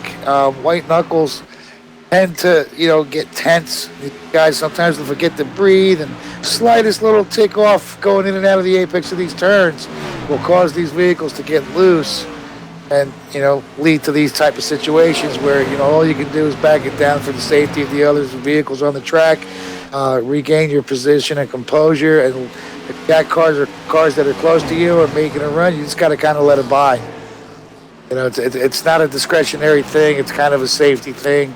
I'm sure he didn't want to give up those 2 positions in one shot, but for the safety of all on the track, he did the right thing. It looks like we've got AJ Scarborough taking the early pit here, going into fix up some tires, it looks like, to the pits now. Sorry, Rudy. I happened to catch that there. Yeah, I had stepped away for just 1 second. I forgot I had to take my medicine. I apologize. Oh, you're good, brother. Like I said, we got AJ Scarborough's, after that slide there. I don't think he was able to get those tires. It looks like he was fighting it the rest of the way. It looks like his crew chief gave him the call to just come in and get him some fresh sneakers on that beast. And the 5 is away after taking 4 and just a splash of fuel. Coming back out onto the track, and he'll be scored now in 12th and just about 16 and a half seconds off the leaders. Out for the number 5 team. They were doing so well moving up towards the front, but all is not lost. We're just past the middle here. We're not even really going for it yet. These guys haven't made the run. They're all collecting data as of yet on the track and figuring out their game plans to come onto the end here in the final 20 laps and what their strategy is going to be to get to the front. Well, George Munger, for the first time today, he leads, but it looks like he is going to peel off now. And I think he may be coming to pit road. He sees everybody else has come to pit road. Yes, he is slowing down, and he will join these guys on pit road. As we've seen, I was on Anthony Thitchner and John Schweikert there while they pitted. And I seen something that was kind of weird. John Schweikert come to pit road, hit the pit cone. Now, I thought you got a penalty for that. But I guess not.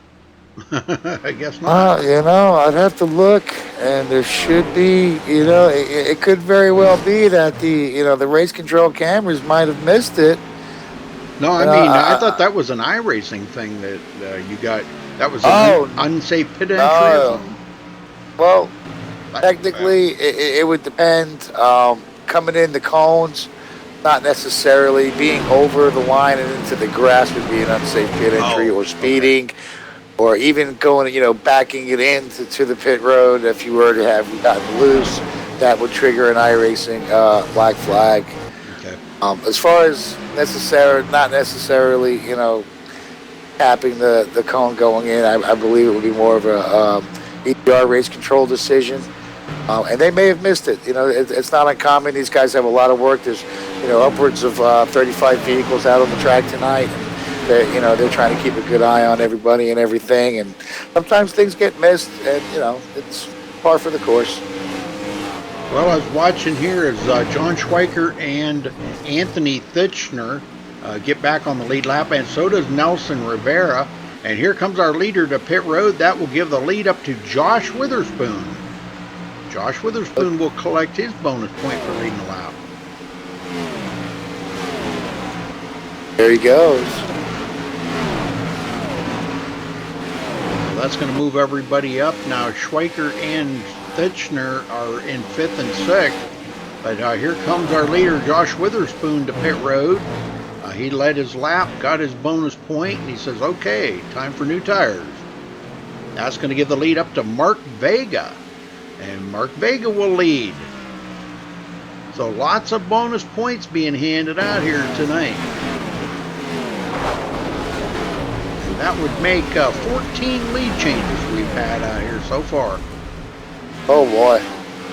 That's quite a bit for Atlanta. Mark Vega was quiet. He's been quiet the whole race. It's just kind of, we watched him moving up. He's a little methodic, but once he's up there, we've passed the halfway part. Yeah, he's going to start moving, and he's up there a little earlier than I expected, but he's there. Look for him to stay there. That's a fast guy right there. Chris Turquoise just gets passed up by John Schweikert, so John goes back into 2nd. He's running 15.2 seconds behind the leader right now. And boy, what a lead he's got over Anthony Thitchner. Right around 3-second lead over Anthony Thitchner. So when it cycles out, and when Mark Vega does come to pit road, which I believe he is coming now, that's going to put John Schweikert back in the lead and Thitchner 2nd. These guys have all got their fresh tires on it now. We're probably going to be looking at least one more pit stop. I believe they can make it a one more pit stop.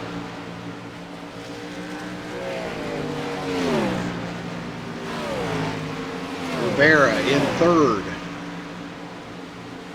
As he's trying to hang on to Anthony Thitchner, maybe them two could get together and start drafting and reel up John Schweikert, but Man, he's out there 3 seconds ahead of Thitchner right now.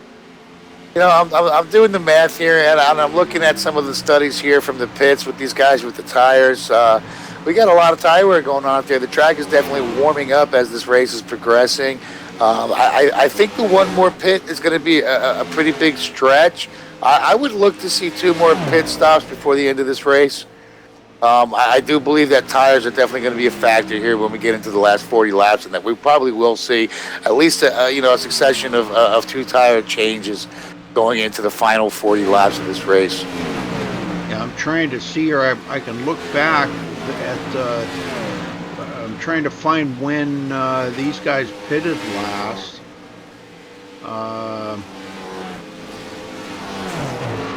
I mean, it looks like they, tonight's race so far, it looks like they've been averaging about between 30 and 40 laps on the pits. Depending on which car and who's driving it. Yeah.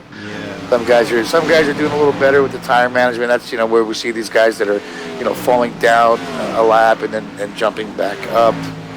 The pit strategy with the different teams looks like the front of the pack.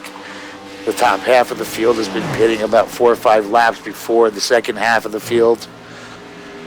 Okay, so John Schweikert and Anthony Thitchner both pitted on lap 108. Okay, so that would give them, 77 laps? Is that right? Yep, and considering that we're coming down to the last, half of the race, and these guys are going to be driving a little harder. We've seen about, between 35 to 45 laps on these tires right now. Driving a little harder, track temps raising, the conditions are getting a little hotter, a little slicker. We might see that come down a little bit. I'm thinking we might see 2 more pit stops before this one's over, before this one goes in the books. Yeah, because that would be 87 laps. Now, if they just kind of split that in half, which I know John. Yeah, we're 75 to go now, so. Yeah, I think John, I think he's got a calculator sitting right next to him, and I think he figures that up because he's pretty mathematical about stuff like that. And, he sits there and he figures up, so he knows when he's going to have to pit. So now if he splits that in half, 40 each, we could, say 45 each, we could be looking at him coming to pit road anytime after about lap 150. Absolutely. Yeah. I'd even look for him to come probably around 145. I believe he's going to want to get in and get a jump on everybody. He may come in ahead of everybody on this one and just get out there and stay out there. He's been good consistently on the long runs. I look to see him take that to his advantage at the end, going into the last pit this race. Well, Thitchner is closing that gap now down to 2.6 seconds. So he's clicked off quite a bit of time on John Schweikert. From 2.757 on the lap previous. That's a pretty good jump right there. It's almost a quarter of a second. 1 lap. Yep, there's another 10th. He was 3 seconds back there after they come off of pit road, and now look at 2.5 seconds. So. Yep, 2.5. He's moving. He's picked off. Nelson Rivera's picking up a little bit too. He's still, a good solid 4 seconds, just over 4 seconds behind. But see how he's going to pull off on this, how he scores this next lap. See if he's making any real headway. He had a bad lap on that one, and I hear him. I think Nelson might. No, I guess not. I was thinking he was clutching it, but he's actually that number 5 of AJ Scarborough moving back up though. He's still 11.5 seconds off the leaders. But he's been able to maintain, coming off that slide, going in early ahead of everybody, maintain the lead lap. He's still scored in 4th position. A bit of a distance between him and the front runners here. That Munger just got by him, so Scarborough goes back to 5th now. Oh, yeah, look at that. Yep. And then 38 just slipped on her. Yep, I see it now. Brandon Simmons now a long ways back, and there's only 7 cars on the lead lap. Luis Almaso, the last one on the lead lap, 25 seconds behind the leader. Keep an eye on that 21 of Trevor McManus. He's got Nicole Johnson coming to work him for the lucky dog. Yeah, she's got some distance. Yeah, she's got quite a bit. Yeah. And Mark Ground to make up. Vega just went by her. Justin Blanche managed to fall down a lap. How did that happen? Well, a lot of these guys are a lap down. I think it's just because of the way pits. They weren't on. Everybody wasn't on the same pit cycle. Oh yeah. Oh no, they're not. I mean, like I Yeah. said, we got about 3 different packs of pit cycles here going Right. on, and they're all within 5 to 8 minutes of each other in their group. And I do believe 1 or 2 of these guys have actually jumped their pit cycle along with another group's timing here. So we're going to see some disparity in positions here, but I have a feeling the caution's going to tighten this field right back up. Have one, hopefully not. These guys are running pretty good so far. As they always do, it's top echelon racing here with the ECR. Schweiker just passes up Tony Tenney. Now he's looking to go by Ron Miller. Ron back in 21st position. Got a little bit of damage on him. Tony Tenney drives by and puts Ron back to 22nd. Michael Leiby, which was in that wreck at the beginning of the race, has managed to work his way back into 23rd. Running about 4 laps down. Still got an awful lot of damage on that car. But a lot of that, Ron, and you'll probably agree with me on this, a lot of that cosmetic damage, this really isn't that much of an aerodynamic track. I mean, it is, but it isn't. It's just a mile and a half track. But that little bit of damage could be just more cosmetic than handling. Yeah, some of once these guys usually get into the pits, you'll still see the visual damage a little more. Once their crew has had a chance to work on it, of course, there's going to be residual damage left behind. But what doesn't show is where the driver's crew has had to use bearer bond, and usually when those repairs take place, just like in the real racing, guys will be able to regain what they had lost as far as aerodynamics from the damage. That will tend to taper off. Not a full 100% repair, but they do tend to regain some of what they lost. It's a battle of how much time they have in their repairs, to how much track position they want to give up in order to make them. Right. So getting back out on the show, we got one through the grass here. Looked like it was the 55. It's going to get a proper, and the caution comes out on that one. That wasn't a 55. No, it wasn't. I caught it out the left of the camera. Simmons. Was that the Justin Bland? Simmons 5? and the number 29 there. 29 of Blake Freeman. So these guys were And we running. had 65 Justin Bland through the infield grass and into the pits with an improper. Doesn't look like he hit anything yet. Let's ride along here with these guys and see what happens here, because they got together. Brandon Simmons gets into it with the number 29 there, Blake Freeman. Blake was running a couple of laps down, and that's what brought the caution out. I'm not sure exactly what happened with the 65. It looks like he just got a little bit loose. He was down low on the track coming into the tri-oval. It looked at first like he was, trying to decide whether he was going to go into the pits, and then last second committed, and it was just too fast and just lost it, caught the grass and slid through. I don't believe it was the cause of the caution at all, but he does lose some track position and falls down a little bit. However, he's still going to be a lap down. Yeah, but he actually lost 2 positions with that slide. Nicole Johnson and Matt Moritz were able to get around him in the tri-oval while he was taking his little detour through the infield grass. Well, this is going to change up everything as everybody's on pit road. Now it looks like Josh Witherspoon, who had earlier led a lap, looks like he's going to be scored as the first car down a lap, and he may be getting his lucky dog pass in this here, it looks like. John Schweiker will come out first, Anthony Thitchner second, Nelson Rivera third, George Munger in fourth, Trevor McManus back on the lead lap. Absolutely. AJ Scarborough, 6th place. Luis Almaso, 7th. And, Mark Vega, he stays out. Let's see, is he? Yeah, he's Gordon eighth right now. Yeah, eighth right now. But yeah, there's going to be quite a few guys that stay out here wanting to get back on that lead lap. So let's see if they plan on it. No, he's going to give that up and come to pit road. So usually when you have that many that stay out in front of the field like that, they'll, the race control will go ahead and wave those cars around and put them back. If they do go into the pits, they're giving up that option, putting themselves at the back of the pack without gaining the lap back. That's right. That 9 out of 10 is a driver's decision. Most guys will try to hang on out there as long as they can. A lot of times it comes down to the decision of race control telling you to go ahead and pit. It all depends on how it goes. I mean, race control, not race control, but your chief driver decision. See if we can find somebody here to talk to. Wouldn't mind talking to Mark Vega, but I'm trying to find him. He's running in 11th, 1 lap down. Let's see if we can get him. Mark Vega, you got a copy? Yes, sir. Well, you're in 11th, buddy, but you're a lap down.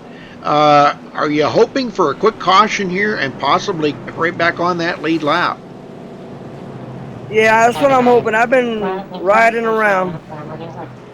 Well, I'll tell you what, we've been watching you, and you've been very strong out there. You got a little bit of damage on the car.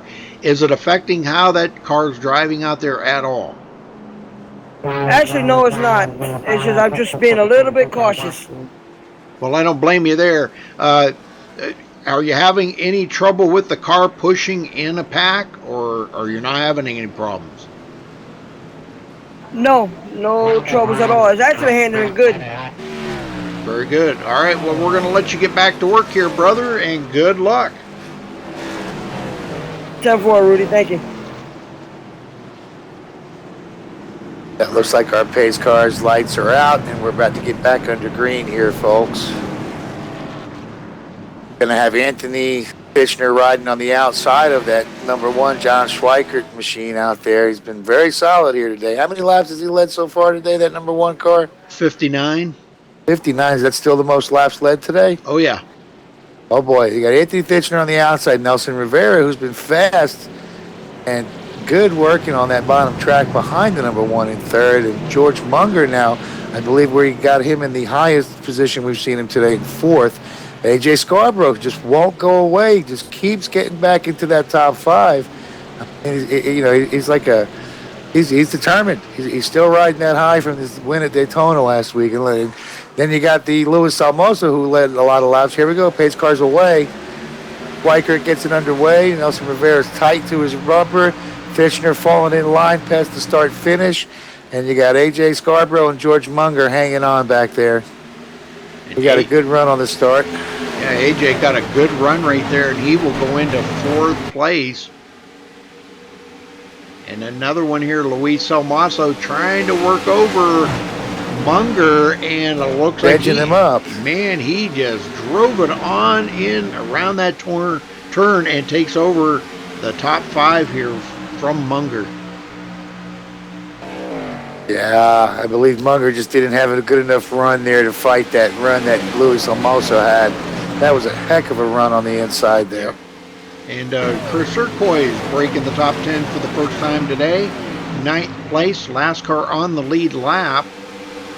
So, and I believe we were looking at that earlier, and I believe he was in the top 10 in the points. So he had a good run last week. Look at this, Nicole Johnson coming into 14 on the inside of George Munger right now, looking to get her lap back the old-fashioned way. Gotta love that. Look at the determination there in that 14 car's run. Yes, sir. Getting in there and mixing with these guys. First car lap down. Look. She's fighting to hang on to that. She's getting up there with the leader. She doesn't want to give up that spot in case another caution comes out. She will get back on the lead lap and now be in contention for the win. She is out there. Yeah, right now where she sits, she is in contention for the win. If she can stay in that lucky dog spot and a caution should come out, and that will definitely be in her favor. Yep, Might just see that 14 car up in that top 5, if not in the podium today. She's got Mark Vega on her tail here. She pulls out to go around the number 21 there. The 21 is, where the heck is he at? That's Trevor McManus running in 6th, and she just drove right on around him. Oh yeah. He's leaving that open for Mark Vega to get in there too. So you're right. These guys they're on a mission out here right now to try to get back on that lead lap the old-fashioned way. And they're racing for position there. She's making time on these guys. She's actually, if you look at her lap time, she's been running. These are the fastest laps she's run all throughout the race. It's like she was sitting on it. So that's them new tires too. Don't forget about them new tires. Yeah. When you get them 4 fresh feel goods on there, boy, I'll tell you what, the bravery level just went through the roof. Yeah. See that. These guys are really out there pushing right now. Now, like I said, this extra pushing, you see these cars getting these, faster laps in now. It brings me back to what I was saying earlier about these pits. That these guys are wearing these tires out a little more. This track's a little, not even a little, but a lot bit hotter than it was when this race started. Definitely going to see some pits here. These guys are working these tires pretty good. I don't see the level of tire management now at this junction of the race than I did in the earlier half of the race, is what I'm saying. So I'm expecting that to be a variable here. Yeah, we're still looking at, they will have to stop one more time for fuel. So, right now these guys they're not worried too awful much about tire conservation. They're more worried about it's getting very, very close to that. Yeah, I'm more concerned about the guys that came into pit this last time and only took 2 tires to try and make up those few positions they did coming out of the pits. Those guys are the ones we want to watch right now because that didn't quite pay off for them as they're still riding in the back half of the 10. They're riding on some shaky tires on the inside, so we're going to have to watch them as far as how they're dealing with these other cars that took 4 tires and are going to last a little bit longer in this run than they will. But it's getting very, very close to that go time. When they get down closer to the end of the race, you're going to see these guys pushing these cars harder than they have all day. So, it's getting close to that go time. Oh yeah, the leaders just come around and put the 55 car of Michael Levy down another lap. He'll be now scored as 5 laps down. These guys are moving. These guys are making some good time. Anthony Fitchner is not giving up. He is still hard charging, only a quarter of a second off of John Schweikert's bumper. I can definitely see Nelson Rivera hanging in there just a half a second off of the 87's bumper. AJ Scarborough now, he's a half a second off of Nelson Rivera with Luis Somoso coming close to him. I mean, these guys up front, they've had a good strategy staying out there. They've been running smart the whole race. Up and we've got a caution. Get one of these lap cars, it looks like. Yeah, the 43 Jay Adair going around. Oh, no, he's the guy who fought so hard. I mean, he started the race from the pits, it looked like. Well, that was good news for Nicole Johnson because that's going to put her back on the lead lap. Back on the lead lap. I told you she was running for that. That's why she was moving so hard. Yep. She must have felt it because I've never seen her be that aggressive when she's been a lap down before, but being the lucky dog, of course, it's going to motivate you. So good motivation on that 14 car to work their way back up and get out front where the next car down of Mark Vega just had no chance of catching her. That was good move on the 14 cars. Good work there for Nicole Johnson and her. Now we're at that point right now where we're almost within the window. I think we maybe with a little bit of saving that these guys could make it. I'm betting that the Fitchner is going to come in. These leaders, they're coming in for tires right now. They're going to go ahead. They've been good on the long run. They've been taking tires, throughout the race. But where they took 2 tires before, I expect them to take 4 now because they're in it for the long run. They're in the fuel window, so expect them to top off. Going to be some exciting racing here for the next 45 laps here at Atlanta Motor Speedway. But if they get, if they can top off right here, they can possibly make it from here to the end. Keyword, possibly. If they can save the fuel window is 40 to 50 laps. If they can save a little, if they can save a little bit. Now, Chris Turquoise looks like he stays out. He has not led yet today. but I have a feeling we're going to see him come to pit road. I don't think he's going to want to stay out. Yeah, he's not going to stay up front on old tires. Not with all these guys getting 4 fresh tires. No way. Yeah. See him come in on this next car. It looks like he was trying to pick up a lap lead there, possibly, since he's on the lead lap now. And I believe that was his little strategy at an extra point. Yeah, but he hasn't technically led yet till he comes around and goes across the start-finish line. But if he comes to pit road before that... Yep, he's going to wind up putting himself in an EOL situation. It's a common mistake some of these teams will make. I hate to see it happen here. Fortunately, it looks like it might be about to happen. Hopefully, we'll see what he does. Either he's going to go for the point, or he's going to go for the pit. There you go. See, well, you know, you think about they must have heard us talking. What is the choice you got to make right then? You know, you got to think about. That's it. Okay, you're either going to stay on the lead lap. You're going to get 1 point for leading the lap, or you're going to lose 20 positions. Yeah. So, you got to weigh it out that quick. Yep. Sometimes if you've had earlier trouble and the car's not good, you've lost a lot of power over the last 20 laps, you don't have anything for the end of the race, and you know that you're probably not going to be able to pull off a top finish, then yeah, you might want to go for the point to help you out overall in the long run over the season. But here, when you still have a competitive car, it's foolish to give up positions for a point. I've seen drivers do it, whether they've done it, deliberately or just, slight of a momentary lapse of reason, but I've seen it happen. Like you said, it's a matter of weighing the options of the situation at hand. We're here just under 45 to go, and there's going to be a lot of good racing. They're dab smack in the middle of the fuel window, so we're going to see some guys out there that are gambled, and we're going to see some guys out there that are going to gamble and win, gamble and lose, and it's going to be exciting. Definitely coming into the last quarter of the race here. It's going to be a lot of fun, guys. Well, we've had see these front runners work hard. We've had 7 cautions for 26 laps, and we've had 15 different lead changes out front. So that's pretty good amount of lead changes there, Ron. Absolutely. I mean, that's just again testament to the level of the competition that these guys here in the ECR Cup Series demonstrate week in and week out. I mean, Atlanta's a tough track. A lot of guys say, "Oh, they've had 7 cautions." Well, it's like Atlanta's one of the toughest tracks in the NASCAR circuit. And again, I touched on it earlier. It's also the second oldest racing surface that these cars race on. This track was built long before these cars were ever even, fathomed design. They weren't even a gleam in their designer's eyes when this track was built, or resurfaced, I should say, So, you have to understand, this is not an easy track to run. So 7 cautions here is not a lot for Atlanta. We've seen them go less, and we've seen more over the years. The simulation is dead on here. The gravity of these vehicles and their weight. Oh, looks like we're going green. Yep, we're going back green. Pace car heads in. Schweikert waiting. And there he goes. Nelson Rivera right along with him. Fitchner and Scarborough. Josh Schweikert. Get that start. These guys got a good big jump out there. Yes, he did. Well, that's the good thing about being in command of that start. You got control over when the rest of the field goes.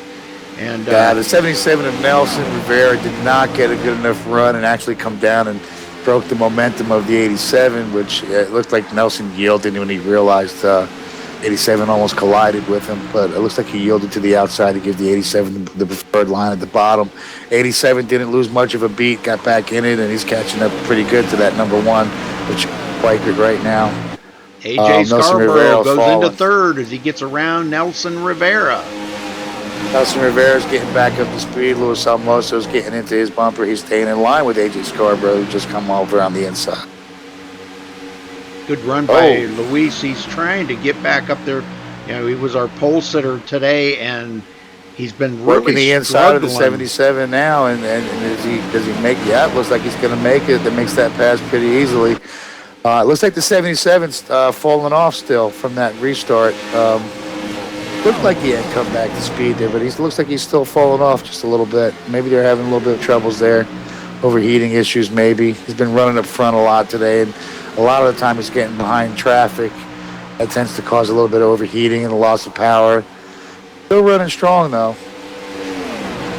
Got the Terry McManus 21 car coming in underneath him now, making the move as Rivera still slips off steadily. Fighting back. 21 going down low. Comes down into the apron, bobbles. Yep, got a little too loose down at the bottom there. That gives the opportunity to George Munger in the 38 machine to come back up. Takes. And look who's right there with him. Nicole Johnson. Back on the lead lap now and just under 3 seconds off the lead lap cars. The leaders, I should say, not the lead lap cars. She's on the lead lap now. She worked her butt off to get back up here today. Definitely a fast mover on the track as we speak. Well, Trevor, I'll tell you what, Trevor McManus had, Anthony Thitchner off the pace. What happened? Let's go back and take a look at this. He was in second place here. He caught that white line. Coming off of 3 and 4, yep. Right there. That really upset that car.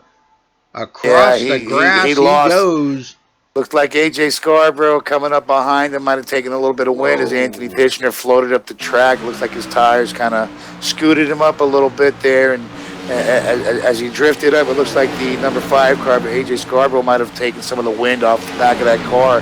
Now we are working here low downforce packages here, so when that air is disturbed on the rear end there, what looks like happened to the 87 there just now. It looks like he lost a little bit of grip. Good save though, was able to bring it straight down to the line, got it under the line, let the cars behind him through. Excellent save. His tires are a little wore up, I'm sure, but we'll figure something out here. I wouldn't be surprised if you don't see some of these leaders take advantage of this caution and go ahead and move in for tires again. They'll have another set sitting in the pit. Well, AJ Scarborough into second, and now he's trying to chase down John Schweikert. And this is the closest we've seen AJ to the front now. He is it's getting close to the end here. He knows he's got enough tires, enough fuel to make it. If John Schweikert can make it, so can he. I'm confused here. Anthony Thitchner in the 87, this has got to be a judgment call on his behalf. But with a slide like that, he just drove past the pits. It looks like he's going to stay out here a little bit. Move into the pits for some tires. I'm a little concerned about that. That was a pretty good slide. Yeah, especially across the grass like that and everything. Yeah, good 1,200 feet of asphalt and then another 200 feet of grass.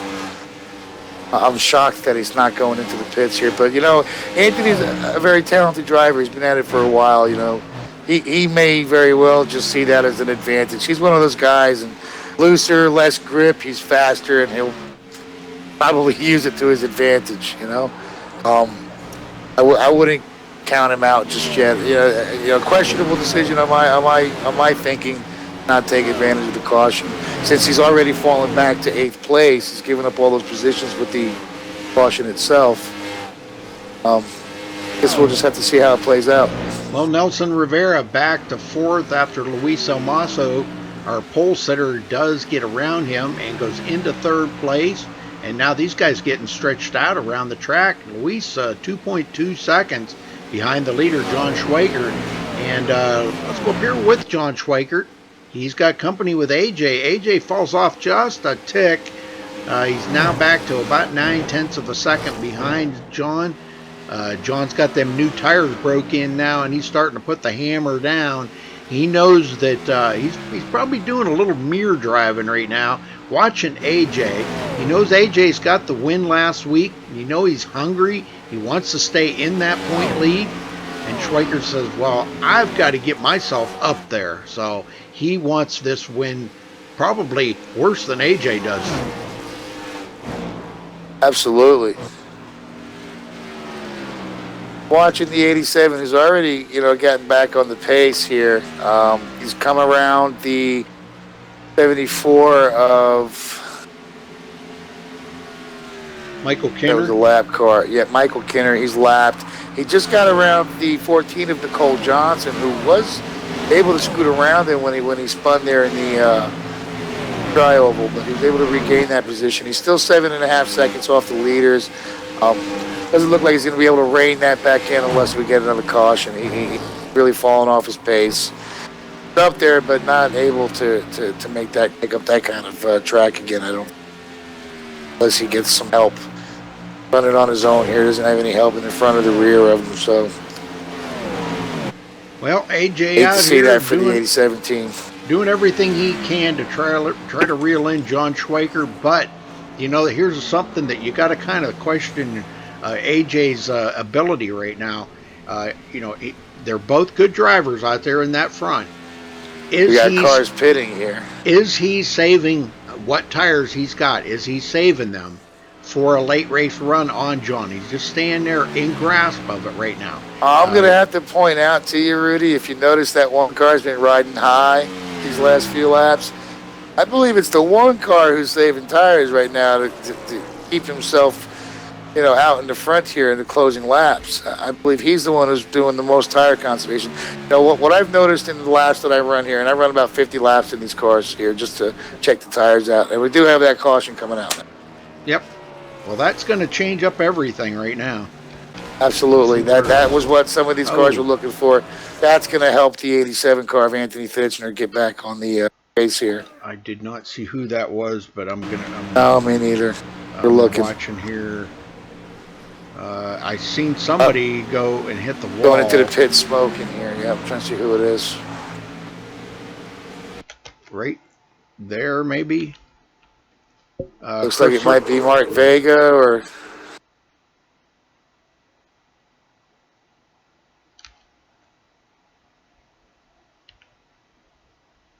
Ken Ron into the outside wall right there. And he's going to turn sideways right in front of traffic. So the Isaac's car going around and bringing the caution out here. Ken Ron. And he was many laps down, about 51 laps down. But boy, this is going to change up everything out here for these guys. Now, they're going to come to pit road. Everybody's going to take fresh tires. So tires and fuel are out of the equation now. We got about 25 to go when they cross the line. This is going to be an interesting finish. Oh, it is. It's definitely going to be a dash for the cash at this point. You got these front runners. They've been strong all day. They've been back and forth. We've got about 18 lead lap changes now, leader changes here throughout the race today. It's been a very competitive race, but these primary 6 top running vehicles have been up here all race long. They've worked hard for it. Expect to see the battle begin here after this last caution. Well, let's see how they come off of pit road. Luis Almaso right there with these leaders. He was our pole sitter today. It looks like AJ out, John Schweikert out, Luis out, and Anthony Fitchner still. He's going to come out about 7th.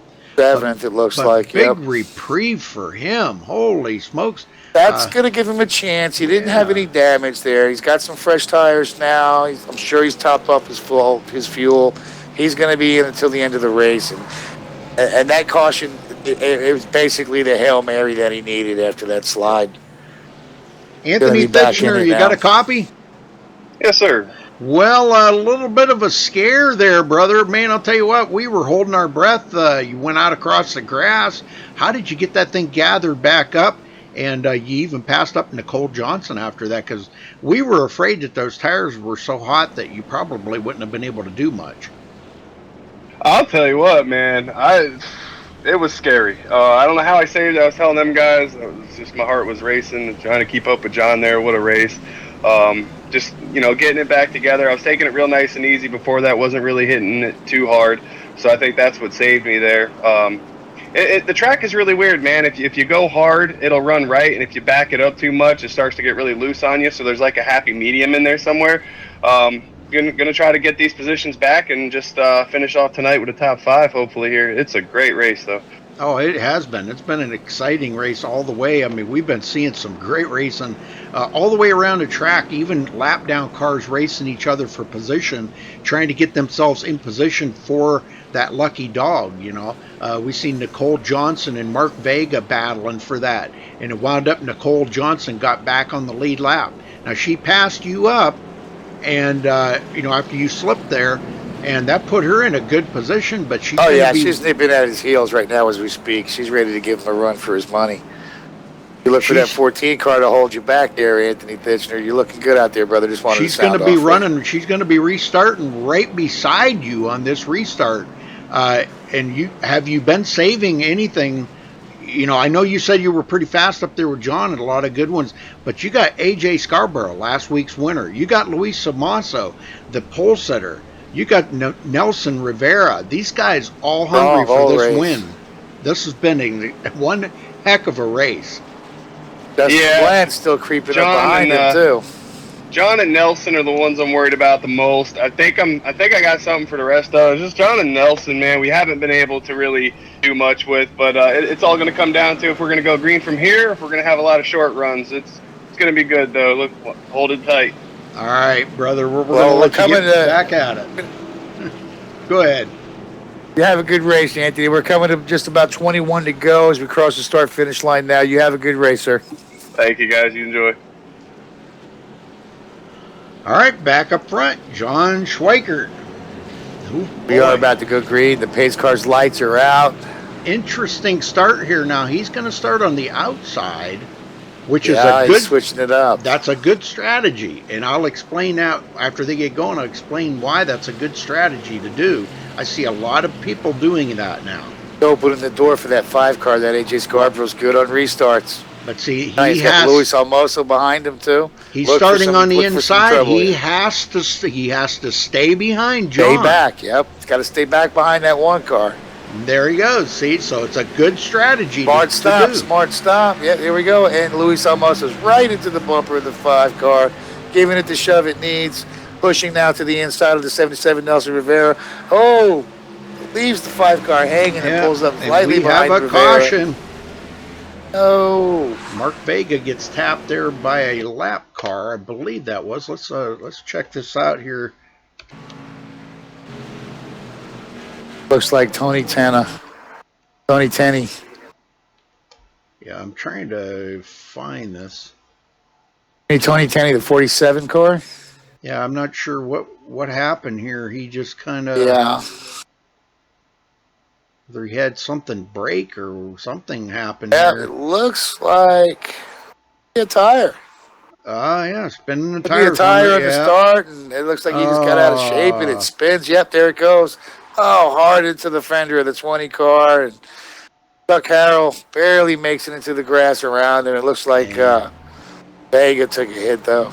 Well, you know, as we always say, Ron, cautions breed cautions. And, you know, when the field gets tightened up like that, things like that can happen will happen. You know, it's just the rule of thumb. That's just the way it is, you know. You know, what did happen, though, with that restart and the early caution just after was shuffled the top 5 yet again. Yeah. John Schweikert's still holding strong out front, but now it's going to be Nelson Rivera starting to his inside or outside, depending on where John Schweikert starts. AJ Scarborough's now scored in 3rd, and Luis Almoso's picked up 4th, with George Munger now picking up the 5th spot. Anthony Titchener, who's moved up to 7th, made track in 2 positions. Oh, it's going to get a little more exciting here. We're just a few more laps to go. Yep, 20 to go, 19 to go when they come by, and they should definitely go time. Yeah, they should. Oh, definitely. Yeah, we're in the definitely go time. Hopefully we'll get a good clean run here. It looks like we got a car out there, a lap car. Let me see who that is. He's missing the front end off the car. Got to point that one out. And that's how hard these guys work. They had to cut the whole front end of that car off just to get him back out here to score some parts. These guys work their butts off. It's definitely a team effort at the ECR. Looks good. Well, a couple more guys out of the race. Andrew Ackerman, Kurt Quist, and Aaron Berge out of the race. Oh, that's awful. And we got a Craig lot of is a guys good on driver. pit road. Michael Kinner, Ken Ron, Blake Freeman, Brandon Simmons, and Chris Serkois all on pit road. Looks like they're getting damage fixed up. Yeah, there was a lot of bumping and banging there on that restart. There's going to be some fender flares, some tire rubs. You'll see guys out there with rubber mallets and pull rods.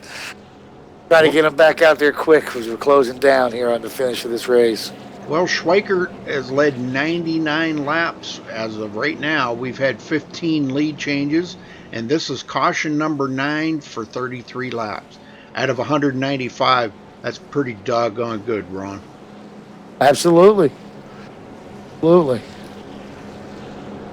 I'm just excited to see how this is going to play out. We got a lot of heavy hitters there riding up in the top 10, and we got a lot of up and comers that are chasing them up there, in the top 13.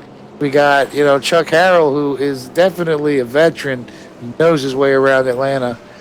Mark Vega's just falling in behind him. Josh Witherspoon, he's quite a few down there, but he's getting back up there. I wouldn't be too far-fetched to see these guys pitch in to help these lead cars gain some track position in these closing laps. A lot of time there'll be a little pit road alliance here where they'll need some help, a little push to keep that airflow on them, pick up a few positions. I wouldn't be surprised to see a few of these cars that are chasing the leaders here, maybe a couple laps down, staying in contention with them, pushing them forward in the race. All right, Schweikert elects again to start on the outside. Nelson Rivera will start on the inside. 77's had a few trouble spots tonight on these restarts. I think it's happened to him twice where he didn't quite get the run he needed and didn't have enough to hold and maintain his position. So let's see how he does on this restart on the inside. I believe both of those previous restarts were on the outside. Yeah, we got some guys right behind him. Luis Almaso back there, AJ Scarborough.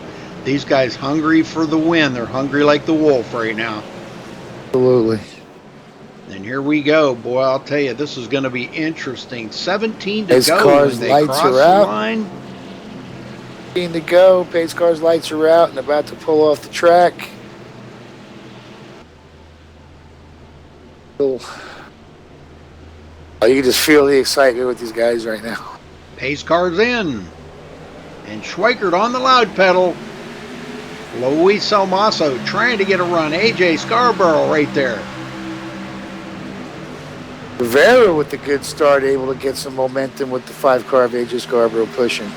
I'm also hanging on, getting a little bit of side draft action there off the 5. Up, scoots back up the track, and Rivera jumps up in front of Salmoso. AJ Scarborough hanging to the bottom. Yes, he is going for second. Last Hanging week's on winner and of the pushing that pedal Daytona in. 500 right there going for second.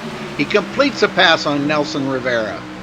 What a run that 5-car had. Good work, AJ. And while those guys were racing, Schweikert did get a little bit of a pull away, but AJ's reeling him in. Yeah, that low Chevrolet is really fast. He is closing in on that number 1 Schweikert. We've said it 4 or 5 times tonight. AJ Scarborough, winner of the 500 this year. Look at the momentum he's carried into this race. He's been up here. He's battled. He's had a little bit of adversity in this race, but here he is coming down to the final 15. He's in the show. He's there. He's in a money spot. He's going for it. Isn't that something? Isn't that something? How that works? That low Chevrolet, man. That's something else out there. It's a heck of a team effort there. Look at him closing into the John Schweikert. John Schweikert has got to be aware that the winner of the Daytona 500 is at his bumper right now. Oh, yeah. We have another caution, though. Oh, that's the last thing that Schweikert needed to see right now. It's a good thing for the 5. Schweikert did not want to see that. No, he did not. But McManus into the wall. Let's take a look here and see what happened to McManus. These guys are racing pretty hard side by side. Nicole Johnson. Oh, I hate to hear that. On our outside, I'm not sure. Oh, he gets loose. Yeah, he breaks I'm looking loose. at it. And, boy, he keeps it off of Nicole, I think. Almost the same thing that happened to Anthony. Oh, goodness gracious. That was a hard hit into the wall. Looks Wow. like the 43 Jay Adair gets by, but yeah, it just broke loose, and boy, It's amazing those guys were able to get around that. He was just spinning up the middle of the track there through the turn. It's amazing how they were able to get around that. Good work on all the drivers there. So it looks like Trevor McManus has taken it behind the wall, done for the day. Maybe I think he's on pit road now. He might have had to tow, but Yeah. I have a feeling that probably that engine ain't gonna last much longer. Well, I'm pretty sure with that radiator sitting over there on top of the intake like that it's probably not going to fire up again. And we're probably going to have to see these pit service trucks out here, the crew, the track crew out there with some speedy drives. I'm sure that car right there, that 21, has dumped a lot of fluids there. Well, let's talk to last week's winner here, AJ Scarborough. You there? Yes, sir, I am. Well, AJ, last week's winner of the Daytona 500. How much momentum? How much momentum has carried over to this week to try to pull in another victory here, make it 2 in a row? I think it carried a lot of momentum, just trying to solidify what happened there at Daytona and let them know that I'm going to be a contender all year. And well, you've been contending all night here. I mean, you had a little bit of adversity in the race, but you've been running strong. You've worked your way back up, and here you are. You're riding in the money, brother. I mean, you got to feel good about that. What are you going to do to keep it there and chase that number 1 of John Schweikert down? Well, I regret not pitting. I was hoping everybody stayed out with us there. I really had nothing to lose there, so I feel like I should have pitted. If I'm going to do anything with John, I got to get him early, because once he gets that high side rolling and them tires worked in, it's hard to keep up with him. Well, I want to wish you good luck there, brother. I mean, it's a heck of a run you've had here today. And again, congratulations on your win of the 500, and I'm hoping you can ride that momentum to the checker here today. Good luck there, AJ. Thanks, guys.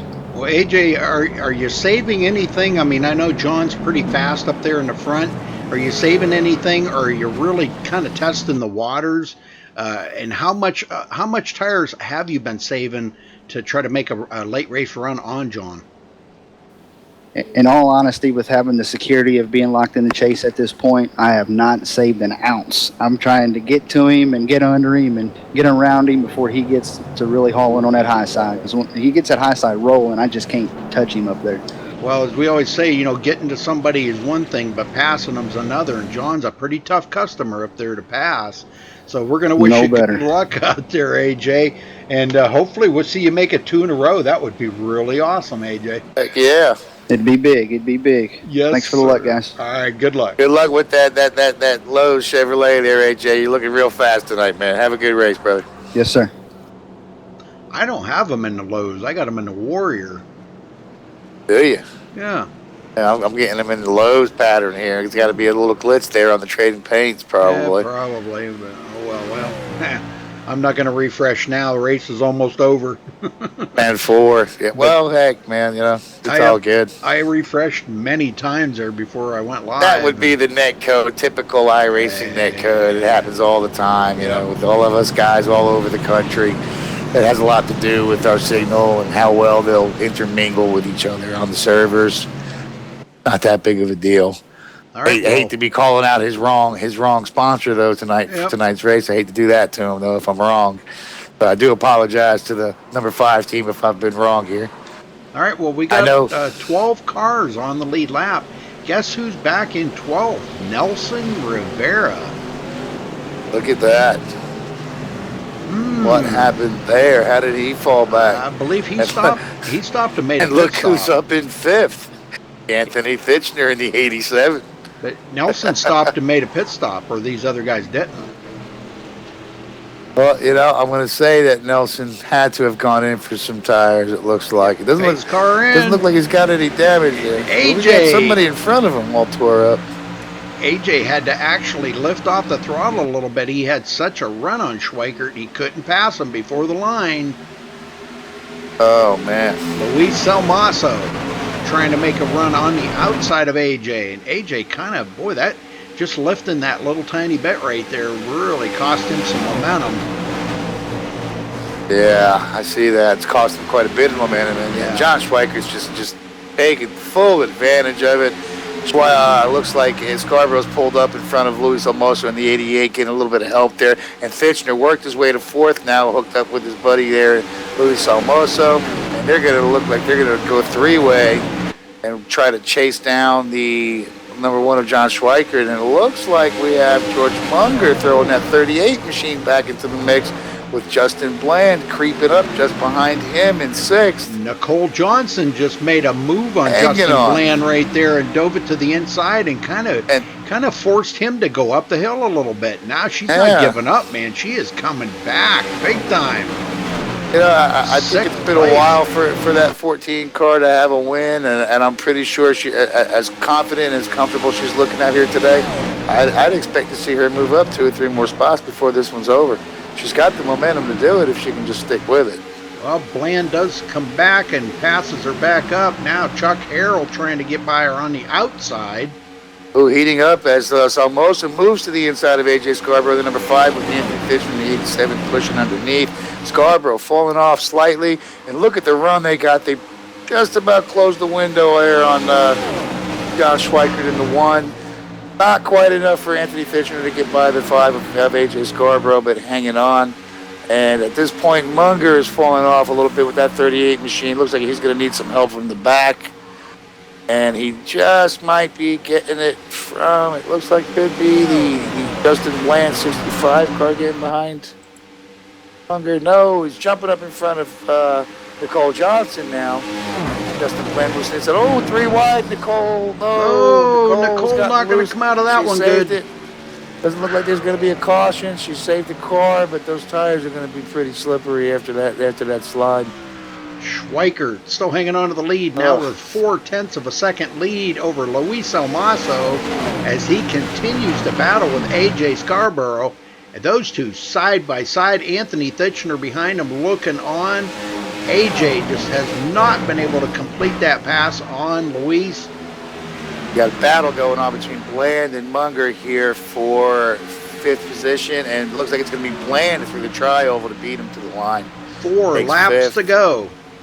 Fitchner holding on to 4th behind A.J. Scarborough. Battling. I mean, they're just just about 1/10 of a second off of each other. They're that close right now. Luis, our pole sitter, coming into 2nd place. AJ trying to get win number 2 in a row. Coming to the line, going to be 3 laps to go. He's got Fitchner 3 to the laps. inside of Scarborough. 3 laps to make it. Not enough. Scarborough hangs on. Justin Bland moves into the top 5, and does he have enough horsepower to get up there, battle it up with these 3 up here, battling for 2nd, 3rd, and 4th. And he has closed that gap right up on these guys. And he's right to the bumper of the 5 now, just as the 87 gets underneath the 5 car coming into the tri-oval and picks up the position. Scarborough's back to 4th, and Fitchner in the 87 up to 3rd. Bland now holding 5th, and Munger's still holding 6th. Josh Witherspoon moved up to 7th. Chuck Harrell's picked up 8th. Nelson Rivera's holding 9th, and to round out the top 10, you got Jay Adair a few laps down there. Got the top 10 as of right now. And Justin Bland gets around A.J. Scarborough. To pick up 4th. He Wow, said he had something for these guys at the end, and he is showing it right now. Last lap, everybody trying to make a move. Schweikert with almost a 2nd lead over Luis Almaso. And Anthony Fitchner to the inside of Luis Almaso for 2nd place. Coming to the line as he does. He have enough to do it. Justin Bland to the inside. Oh, Fitchner into the wall. And Bland's going to get 2nd. Holy smokes, what a finish. Sideways, he picks up 2nd, does Bland. Schweikert, hell of a run. I am telling you, we have got to go back and watch that one more time. You see that, the 5 car and falls off, and then you got the Justin Bland, I mean, sideways across the finish line for 2nd. That's amazing. And keeps the car from getting lost completely. I'm watching Anthony Fitchner right now as he goes out. He drove it in there a little bit too hard, got into the outside wall. Justin Bland he is on the grass, comes back up onto the track in front of Luis, and slides it across the line for 2nd place. That was the move. Finish. You know that move right there. That I mean, that was just daring. I mean, all day long, all day and night. That move right there just solidified AJ's position. Wow. He's you know, that's just amazing. Justin All right. Bland, heck of a move. John Schweikert, you got a copy. Hell yeah, I do, man. That was awesome. 118 Congratulations, laps John. led tonight out there. You just freaking dominated. Dominated. You gave these guys a freaking lesson out there on that track tonight. Tell me how you did it and led so many laps. I honestly don't know, man. This was such a hard race. The weather was huge. The tires just scrubbed off. I just happened to be in the right place at the right time and figured out a little bit of stuff there on the high side through 1 and 2, which really, really helped out for the long run. So it was just basically getting myself in position there at the end. And with about 6 to go, man, I was just looking out the window and hoping I didn't see anybody getting close. Well, I'll tell you what, it was one heck of a finish behind you. I don't know how much you were watching in the rearview mirror, but man, was that ever a battle to watch. That was an amazing finish for second, third, and fourth. It was just amazing. But you pull out the win here tonight. This should help you a little bit in the points, John. And tell us about how that car felt. We've seen you riding that high line quite a bit tonight. Yeah, you were able to make that outside line work for you tonight, man. That was some impressive work. I watched you get within 6 inches of that wall all the way through the turn several times tonight. I think my heart was in my throat. What action you had out there tonight, Yeah, man. anyhow, as I was saying, tell me how you got that up there on the high side. Did you find something up there? Yeah, you know, we've been working on it kind of all week, and we really figured it out with the Nationwide car that after a few laps, you could really carry a lot of momentum. So I just kept working with this setup, and thanks to Brian and Nelson, they shot me something over, and this thing it just needed that little bit more looseness, and it dialed right in up against that wall. But I had to wait for about 5-6 laps. Once everybody started really binding the chassis up on the bottom, I could just get up there and do my thing. It was a lot of fun. It was hard. It was so hard to drive it up there. It was loose, but man, yeah, that was fun. I mean, sliding around, being a few inches from the wall, I felt like Kyle Larson there for a little bit. It was fun. Yeah, we've seen you a couple times, like 6 inches from the wall. We don't know how you kept it off the wall, but you did it. Ron and I were like super impressed with the racing here tonight. It was just amazing. But anybody you want to thank tonight, John, before you go celebrate? Yeah, I want to shout out to my team, Spartan Racing. We're having a lot of fun. We're 2 races in, and we're 2 for 2. So I know it's not going to last very long, but big shout out to them, and I can't wait to celebrate with them. Thanks to Wild Child Racing for our kind of collaboration, having a good time together. Thanks to the admins, thanks to you guys, and man, thanks to all the drivers. I know this isn't exactly the total green show that we wanted, but I can't express how hard it was to drive out there with the way these tires fell off and how just crazy, just tight to loose to tight to loose. Everybody's sets were. It was a lot. It was really hard to drive, but I think for what we had, we put on a heck of a show. And man, I just can't thank everybody enough. It was so much fun. Got one question for you, John. Can you feel your fingertips yet? All that white knuckle driving out there tonight, man. You guys were great, man. Great race tonight, John. Congratulations. I'll tell you, my wrist hurts so bad. I'm going to go ice it, me a little bit more scotch, and just sit here and celebrate with my guys. Congratulations again, man. Good race, brother. Thanks, guys. All right. Thank you, brother. Good racing. Justin Bland, you got a copy. Yes, sir. I got you. Well, tell me about that finish, because, man, we seen you out in the grass. You were side by side with Luis Almazo coming to the line. You two got together. You slid across the line sideways. Tell me about them last couple of laps, because that was intense racing by you. Oh my god, this literally feel like I won the daggum race. This is the most excited I've ever been for a second place. I want to heck of a finish, man. Oh my lord, I want to give a shout out to the whole group. We had an amazing setup out here tonight, and definitely a very up and down day. They started off well, started 30th, worked our way all the way up into the top 10, and then I had that issue about lap 100, something like that. We went through the infield, got a lot of damage, wrecked on pit road, went a lap down. The day wasn't looking well. Thought it was pretty much over.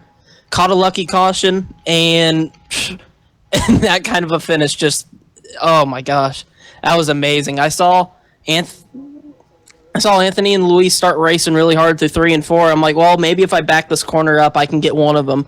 I wasn't expecting to get both and slide across the finish. That was amazing.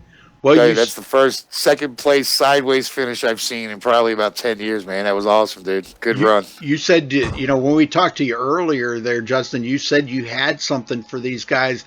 Now, given about another 10 laps, do you think you had anything for Schweikert up there in the lead? I think so. I had about 5 to 10 lap newer tires, and here at Atlanta, tires are so critical. Yeah. It took me a little bit to get around Nicole. Me and her raced real hard. That was a good race there.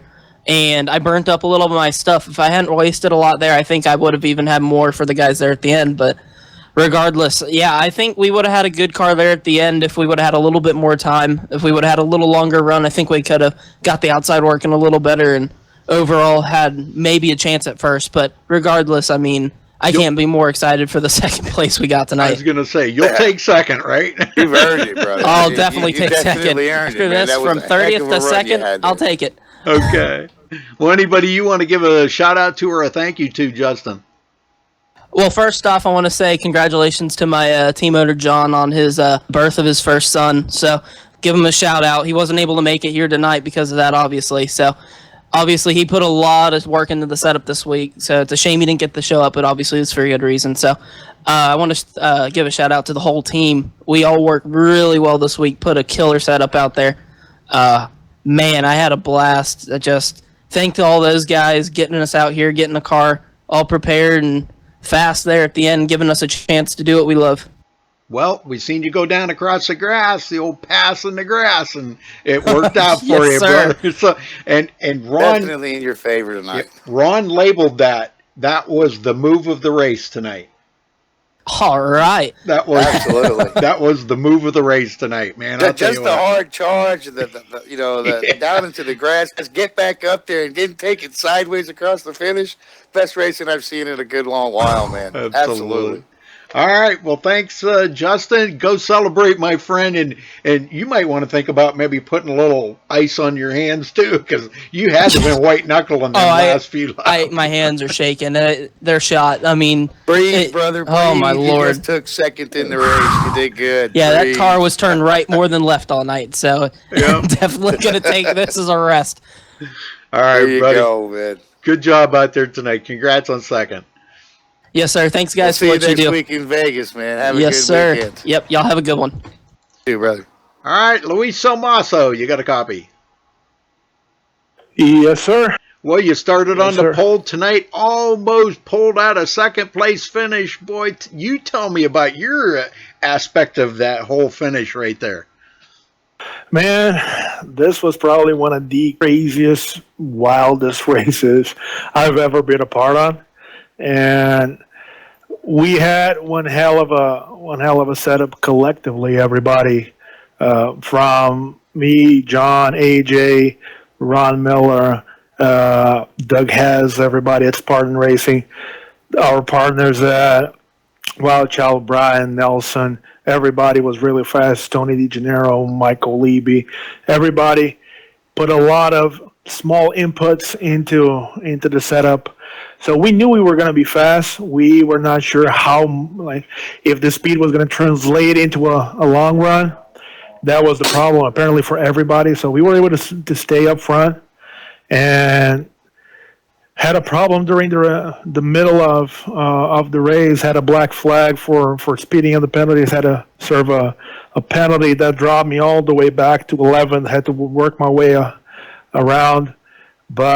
And during that last pit stop, the question was, with around 10 something to go, do we pit? Do we stay out? Do we pit? Do we stay out? And we made the decision to stay out to conserve track position. And we saw that a lot of guys, a little bit like 3-4 spots behind, they decided to pit. We didn't think that they were going to be able to clear everybody that amount of speed and catch up to us. And me, Anthony, AJ running side by side for 3-4 laps didn't help. So that opened the door for Justin to come by. But it was probably the last 2 laps were the best race I have ever had in this league with these group of guys. They're awesome, man. These guys are beyond comprehension. Running 194 laps up front with these group without touching, without anything, and heart racing, putting the nose in, knowing that you're there, keeping control, drifting sideways. It's amazing. It's amazing. Really, really amazing. Well, Man, you do we come out- need to send you a nurse to catch you some air over there, brother? Because you sound like you are out of breath just off of those last 2 laps, man. Amazing run out there. I didn't mean to cut you off, Rudy. Go ahead. Yeah, you come out of it third place though, but you know that pass in the grass there that Justin did on you, man. I'm telling you what, that boy was coming, and he was bound determined he was going to get a second place out of that no matter what. But you guys raced each other really hard. You gave him just enough room to get by there, and got a little close right at the end. But I know Anthony was on your outside, and you were probably at that point kind of like unsure where he was or if he was going to maybe come off that wall and hit you. So, but you kept it straight, brought it home third tonight. Are you happy with your finish? I am. As you know, we were not, my team, the 88 team, did not race at Daytona. We were serving a greater purpose and helping bring the race, right. and That's serving as a very modest fill-in for your team, and being able to. We knew we had a pretty good program during the off season. We were going to be fast, and not being able to race at Daytona. I was pretty nervous to see if everything, all the work that we put on during the offseason was going to translate into the speed. And I got my very first pole at ECR, so my race started extremely well, and being able to finish such a tight battle and being fast and being clean and not wrecking and having this type of race. This is why I'm here. This is why we stay here. This is why we work all the off season, and this is why we put so much time and effort into this league, because this is the type of race that we want the entire iRacing community, everybody who subscribes and watch every broadcast that MaxSpeedTV does, to see that there is a place out there that you can run clean, hard, with a very strict but fair set of rules. Don't forget fun, Lois, because I remember, there's a lot of fun in the ECR, man. That was the last thing I was going to say. Curricular fun too. That was what I was going to say, and have a blast while doing it. So this is what we wanted, to prove that it's possible, that it's fun, and you don't need to have all the headaches and things that you hear about when you have a high caliber league. So. Right. I just wanted to give just a big shout out again, not only to all my teammates, every member at ECR that not only race Cup, but races our Xfinity program on Mondays, our truck races tomorrow, all of our partners, MaxSpeedTV, every other partner that broadcasts, and give a big shout out to everybody who's watching. And one in particular, as you guys know, you can tell by the broadcast, John Schweiker has his paint scheme dedicated to the Marine Corps, especially to his brother who is in the Marine Corps. He was watching the race tonight, so that's awesome. Pretty proud to the entire team to bring this caliber of race to him, and not bad as his brother bringing home the win in a pretty paint scheme honoring them. So thanks, guys. All right. Big shout out to you guys for bringing this, and have a good night. Great race, Lois. You did great out there tonight, man. It's always a pleasure watching you guys run. Maybe sometime in the future. I know I'm just a lowly truck driver yet, but I learned something from you guys every race I get to see. Great work in the ECR, man. Congratulations on your podium. Thanks, guys. Door is always open. Whoever wants to give it a try, just let us know. All right. Great for it, brother. Thanks for talking with us, and congrats on third there, Luis. And you can go celebrate with your buddies now. Oh, yeah. Thanks, guys. Have an awesome day. Yeah, drink one for me, Lois. I will, guys. All right. John Schweiker coming home the winner here tonight. Justin Bland in second. Boy, what a finish that was. Luis Salmaso third. Anthony Thitchner hitting the wall there coming off of turn 4, and that allowed tragic for that guy. Yeah. finishes fourth. AJ Scarborough, last week's winner at the Daytona 500, finishes fifth. Josh Witherspoon sixth. George Munger seventh. Chuck Harrell finishes eighth. Nelson Rivera in ninth. Jay Adair finishes in the top 10. Matt Moritz 11th. Nicole Johnson 12th. Doug Hess in 13th. Stephen Massey 14th. Josh Sheets 15th. Ron Miller 16th. Michael Leiby 17th. Tony Tenney in 18th. Mark Bratcher 19th. Mark Vega 20th. Trevor McManus in 21st. Chris Surcois finishing 22nd. Brandon Simmons 23rd. Blake Freeman 24th. Michael Kinner 25th. Tony DeGennaro 26th. Brian Wilderson 27th. Ken Ron 28th. Matthew Hibbs 29th. And Aaron Berge 30th.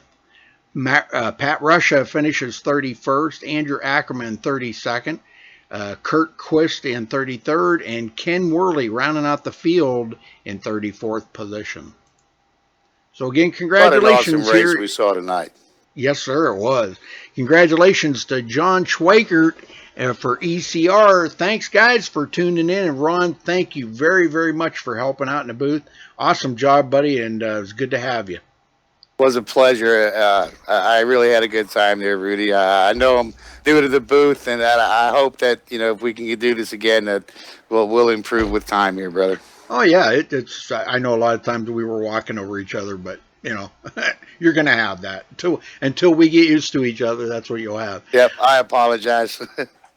All right, well, thanks for tuning in tonight, folks. Don't forget to tune in tomorrow night for Top Fuel Racing. Until then, stay safe and have a good night.